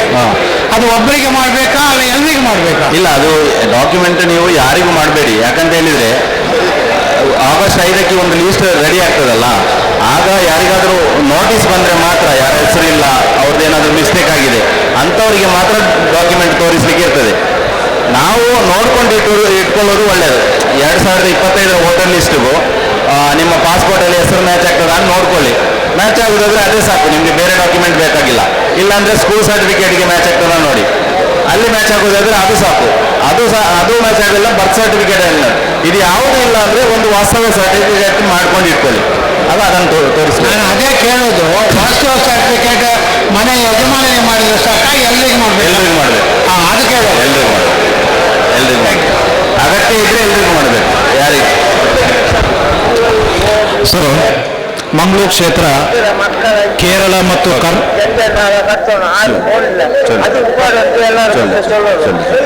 ಎಕ್ಸ್ಕ್ಯೂಸ್ ಮಿ ಸರ್, ಮಂಗಳೂರು ಕ್ಷೇತ್ರ ಕರ್ನಾಟಕ ಮತ್ತು ಕೇರಳ ಗಡಿ ಪ್ರದೇಶವಾದ್ದರಿಂದ ಅಲ್ಲಿ ಕೇರಳದಲ್ಲಿ ಆಲ್ರೆಡಿ ಇವಾಗ SIR ಆಗಿದೆ. ಇವಾಗ ಮದುವೆಯಾಗಿ ಬಂದವರು SIRನ ಇಲ್ಲಿಗೆ ನಾವು ಅಲ್ಲಿ ಟ್ರಾನ್ಸ್ಲೇಷನ್ ಮಾಡೋದು ಯಾವ ರೀತಿ ಅಂತ ಮಾಹಿತಿ ಸ್ವಲ್ಪ 2025 ಪಟ್ಟಿಯಲ್ಲಿ ಅಲ್ಲಿದೆಯಾ ಇಲ್ಲಿದೆಯಾ? ಅಲ್ಲಿದೆ ಅಲ್ಲ, ಅಲ್ಲಿ ಫೈನಲ್ ಲಿಸ್ಟ್ ಹೆಸರು ಬಂದಿದೆಯಾ? ಬಂದಿದೆ. ಅಲ್ಲಿ ಕೂಡ SIR ಅಪ್ಲಿಕೇಟೆಡ್ ಆಗಿದೆ. ಅದನ್ನ ಇಲ್ಲಿಗೆ ಶಿಫ್ಟ್ ಮಾಡಬೇಕು. ಬೇಡ, ಯಾಕೆ ಅದು ಮಾಡ್ಲಿಕ್ಕೆ ಹೋಗ್ಬೇಡಿ, ಅದು ತುಂಬಾ ರಿಸ್ಕಿ. ನಿಮಗೆ ಅಲ್ಲಿ ನಿಮ್ಗೆ ಫೈನಲ್ ಲಿಸ್ಟ್ ಬಂತಾ, ಅದು ನಿಮ್ಮ ಪುಣ್ಯ. ಯಾವ ಟೆನ್ಷನ್ ಇಲ್ಲ, ಅಲ್ಲಿ ಬಂದ್ಬಿಡ್ತಲ್ಲ. ಹಲವಾರು ರೀತಿಯಲ್ಲಿ ಈಗ ಪ್ರದೇಶವಾದ್ದರಿಂದ ಆರಾಮಾಗಿ ಇದೆಲ್ಲ ಮುಗಿದ ಮೇಲೆ ಮಾಡ್ಬೋದು ಆರಾಮಾಗಿ. ಸೊ ಈಗ ಮಾಡ್ಲಿಕ್ಕೆ ಯಾವುದು ಹೋಗ್ಬೇಕು, ಅಲ್ಲಿ ಬಂದ್ರೆ ಮುಗೀತು. ಅಲ್ಲಿ ಬಂದು ಇಲ್ಲಿ ಕೂಡ ಹೆಸರಿದೆ ಆದ್ರೆ ಅದನ್ನು ಬೇಗ ಡಿಲೀಟ್ ಮಾಡಿಸ್ಬಿಡಿ. ಇಲ್ಲಿದ್ದ ಹೆಸರು ಡಿಲೀಟ್ ಮಾಡಬೇಕು. ಇಲ್ಲಿ 2 ಕಡೆನೂ ಇದು ಡಿಲೀಟ್ ಆಗ್ತದೆ. ಅಲ್ಲಿ ಫೈನಲ್ ಅಲ್ಲಿ ಬಂದಿರೋದ್ರಿಂದ ಅದೇ ಉಳ್ಕೊಂಡು ಇದು ಡಿಲೀಟ್ ಮಾಡ್ಬೋದು. ಇಲ್ಲ ಇಲ್ಲಾಂದ್ರೆ ಇಲ್ಲಿ ಕೆಲವರದ್ದು ಏನಾಗಿರ್ತದೆ ಅಂತ ಹೇಳಿದ್ರೆ 2 ಕಡೆ ಓಟ್ ಇರ್ತದೆ. ಆಗ ಏನಾಗ್ತದೆ ಅಂತ ಹೇಳಿದ್ರೆ ಅವರು ನಾವಾಗಿ ಡಿಲೀಟ್ ಮಾಡುವಾಗ ನಮ್ಗೆ ಎಲ್ಲಿ ಬೇಕು ಅಲ್ಲಿ ಇಟ್ಟು ಡಿಲೀಟ್ ಮಾಡ್ಬೋದು. ನಾವು ಹೇಳಿಲ್ಲ ಅಂದ್ರೆ ಅವರು ಅವ್ರದ್ದು ಯಾವ್ದಾದ್ರು ಒಂದು ಫಸ್ಟಿಗೆ ಅವರ ಕೈಗೆ ಸಿಕ್ಕರೆ ಅದು ಡಿಲೀಟ್ ಮಾಡಿಬಿಡ್ತದೆ. ನಮ್ಗೆ ಮೋಸ್ಟ್ಲಿ ಅದು ಬೇಕಾಗಿರ್ತದೆ, ಅದು ಬೇಡ ಅಂತ ಇರ್ತದೆ. ಆಗ ಆ ಸಮಸ್ಯೆ ಬರ್ತದೆ. Okay, thank you sir. ಮತ್ತೊಂದು ವಿಷಯ ಸರ್, ಈಗ ಬೋಳಾರದಲ್ಲಿ ನನ್ನ ಹೆಸರಿದೆ, ಬೋಳಾರದಲ್ಲಿ ನನ್ನ ಅಣ್ಣನ ಹೆಸರಿದೆ. ಅಲ್ಲಿ ವೋಟರ್ ಮ್ಯಾಪಿಂಗ್ ಆಗೋದಿಲ್ಲ ತಲಪಾಡಿಯಲ್ಲಿ. ನಾನೀಗ ಏನು ಮಾಡಬೇಕು? ವೋಟರ್ SIR ಆದ್ಮೇಲೆ ಶಿಫ್ಟ್ ಮಾಡಬೇಕಾ? 2025 ಎಲ್ಲಿದೆ? 2025 ಲೀಸ್ಟಲ್ಲಿ ಇಲ್ಲಿದೆ. ಎಲ್ಲಿದೆ? ಇಲ್ಲೇ ಮ್ಯಾಪ್ ಮಾಡಬೇಕು. ಇಲ್ಲಿ ಮ್ಯಾಪ್ ಆಗಿದೆ, ಅದನ್ನು ಮತ್ತೆ ಶಿಫ್ಟ್ ಮಾಡ್ಬೋದಾ? ಶಿಫ್ಟ್ ಮಾಡೋದು ಬೇಡ, ಬೇಡ. ಇಲ್ಲಿ ಮ್ಯಾಪ್ ಕರೆಕ್ಟ್ ಆಗಿದ್ರೆ ಚೆನ್ನಾಗಿ ಹೆಸರು ಬಂದ್ರೆ ಸಾಕು ಅಷ್ಟೇ. ಅದು ಯಾವುದು ಶಿಫ್ಟಿಂಗ್ ಈಗ ಮಾಡ್ಲಿಕ್ಕೆ ಹೋಗ್ಬೇಡಿ. ಅಸ್ಲಾಂ ವಲೈಕುಂ ರಹಮತುಲ್ಲಾಹಿ ವಬರಕಾತು. ಸಂಯುಕ್ತ ಯುವತಿಗೆ ಕರ್ನಾಟಕത്തെ ಕಣಕ್ಕಿಲೂടെ നല്ലൊരു അഭിപ്രായത്തിൽ നല്ലൊരു സലഹ സൂചന കൊടുത്താണ്. അപ്പം അതേപോലെ ಅದಕ್ಕೆ ಬೆನ್ನೆತ್ತಿ ನಾಳೆ ನಿಸಾರ್ ಬಾಯಿ ಸಲಹೆ ಕೊಡ್ಕೊಳ್ತಿ ಬಂದರು. ನಿಸಾರ್ ಬಾಯಿ ಕೇಳ್ಕೊಂಡು ನೇರ ಪ್ರಶ್ನೆ ಇರ್ತದೆ. ನಿಸಾರ್ ಬಾಯಿ ನೀವು ಎಷ್ಟೋ ಕರ್ನಾಟಕದಲ್ಲವರು ಇಪ್ಪ ಇಷ್ಟೆಲ್ಲ ಮಾಹಿತಿ ಕೊಡ್ತಿದ್ದಾರೆ. ನೀವು ಮಾಹಿತಿ ಎತ್ತರ ಕೊಡ್ತೀವಿ, ಅರ್ಥ ಇಲ್ಲ മനുഷ്യന്മാർക്ക്, അർത്ഥ ആയിട്ടില്ല. ബട്ട് വോട്ടേഴ്സ് 10 പോയെങ്കിൽ നിങ്ങൾ ഏറ്റവും കർണാടകത്തെ ಮೂಲಕ നിങ്ങൾ എൻ്റെ ಲೀಗಲ್ ಟೀಮ್ ಸಜ್ಜಾಕಿರದ. ಲೀಗಲ್ ಟೀಮ್ ಸಜ್ಜಾಕಿല്ലെങ്കിൽ ಇತರ ಮಾಹಿತಿ ಕೊಡ್ತಿದ್ದು ಕಾರ್ಯ ಅಂದ್ರೆ ಇಲ್ಲ. ಲೀಗಲ್ ಟೀಮ್ ಆಲ್ರೆಡಿ ಉಂಟು. ನನ್ನ ಮೈ ವೋಟ್ಸ್ ಮೈ ರೈಟ್ಸ್ ഒരു ಲಾಯರ್ಸ್ മാരെ ടീം ആയിട്ടിരിക്കുന്നത്, ഫുള്ള് ಲಾಯರ್ಸ್. അത് അങ്ങ് ഹെൽപ്പ് ആക്കുമ്പോൾ റെഡി ഉള്ളാറ് അങ്ങനെ ടീമെല്ലാം റെഡി ആയിട്ടുണ്ട്.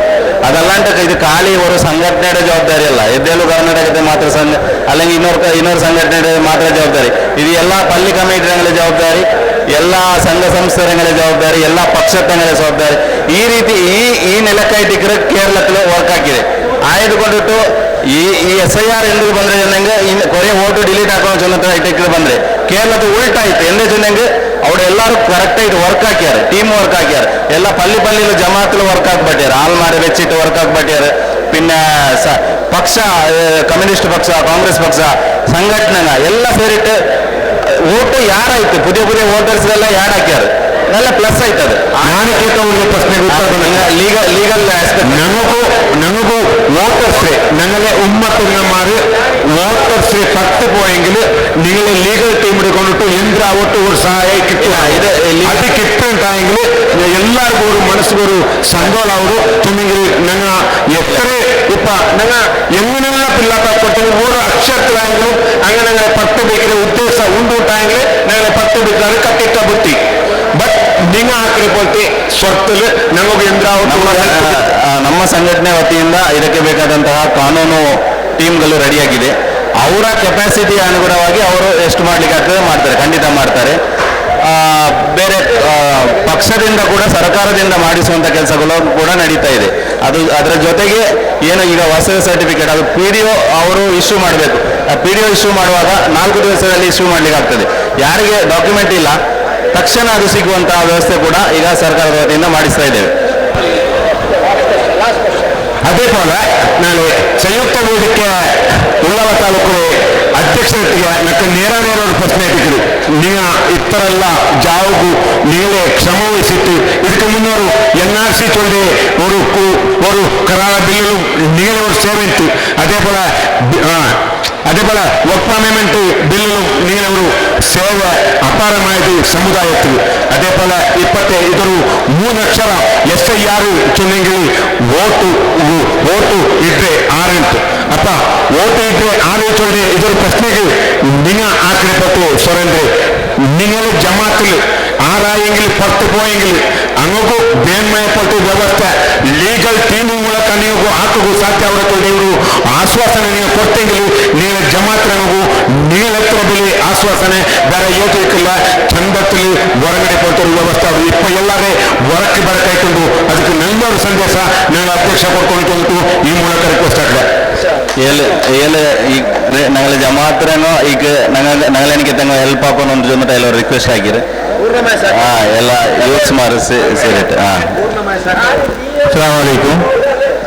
സംയുക്ത നാഗരിക വേദികയുടെ പേരിൽ ഞങ്ങൾ നിങ്ങൾക്ക് എന്ത് ഹെൽപ്പ് ഉണ്ട് നോക്കണമെങ്കിൽ ഒന്ന് എൻ്റെ ഫോൺ നമ്പർ അല്ലെങ്കിൽ ഞങ്ങളെ സെക്രട്ടറി ഉണ്ട്, പ്രധാന കാര്യദർശി, നിങ്ങൾ ആർക്ക് ഫോൺ ആക്കിയെങ്കിൽ നിങ്ങൾക്ക് എലിമിനേഷൻ ഫോം ഫില്ലപ്പ് ആക്കുന്ന ടൈമിൽ എന്ത് ഹെൽപ്പ് വേണമെങ്കിൽ ഞാൻ ആക്കാൻ വേണ്ടിയില്ല. നിങ്ങൾ ആ ഫോർമിനെ എടുത്ത് നിങ്ങൾ പണി വെച്ച് ഞങ്ങൾക്ക് ഒരു ഫോൺ ആക്കിയാൽ മതി. ഇൻഷാല്ല എന്ത് സവാൽ വേണം നിങ്ങൾ അവിടെ കാലഘട്ടത്തിൽ ഞങ്ങൾ സാറ് 438 നമ്പറുണ്ട്. ആ നമ്പറിൽ ഞങ്ങൾ ഇൻഷാല്ല നെക്സ്റ്റ് വീക്കിൽ തന്നെ അതിൽ ഞങ്ങൾ വിങ്കടനാക്കിയിട്ട് എല്ലാ ഓരോരോ ബൂത്തിലേക്ക് വിഭാഗ നമ്പർ ഇട്ടിട്ടുണ്ട്. 140, 141 ഈ ടൈപ്പിലുള്ള ഓരോരോ വിഭാഗത്തിൽ നിങ്ങൾ ഓരോരാളെ നിയമിക്കണം. ഇൻഷാല്ല BLOന്റെ ഒക്കത്തെ BLA വരുന്നത് ഞങ്ങളൊരു പ്രതിനിധിയും വരുന്നു. ഇനി അപ്പ ഫുള്ളപ്പാക്കുമ്പോൾ അതിലുണ്ടെങ്കിൽ നെക്സ്റ്റ് എപ്പോൾ വരുന്നു നിങ്ങൾ അപ്പോൾ നിങ്ങൾ ആ ടൈമുണ്ട്, 24 ടൈമുണ്ട്. പിന്നെയും തമ്മിൽ പിന്നെ ആ ടൈമിൽ നിങ്ങൾക്ക് കൊടുക്കാൻ മതി.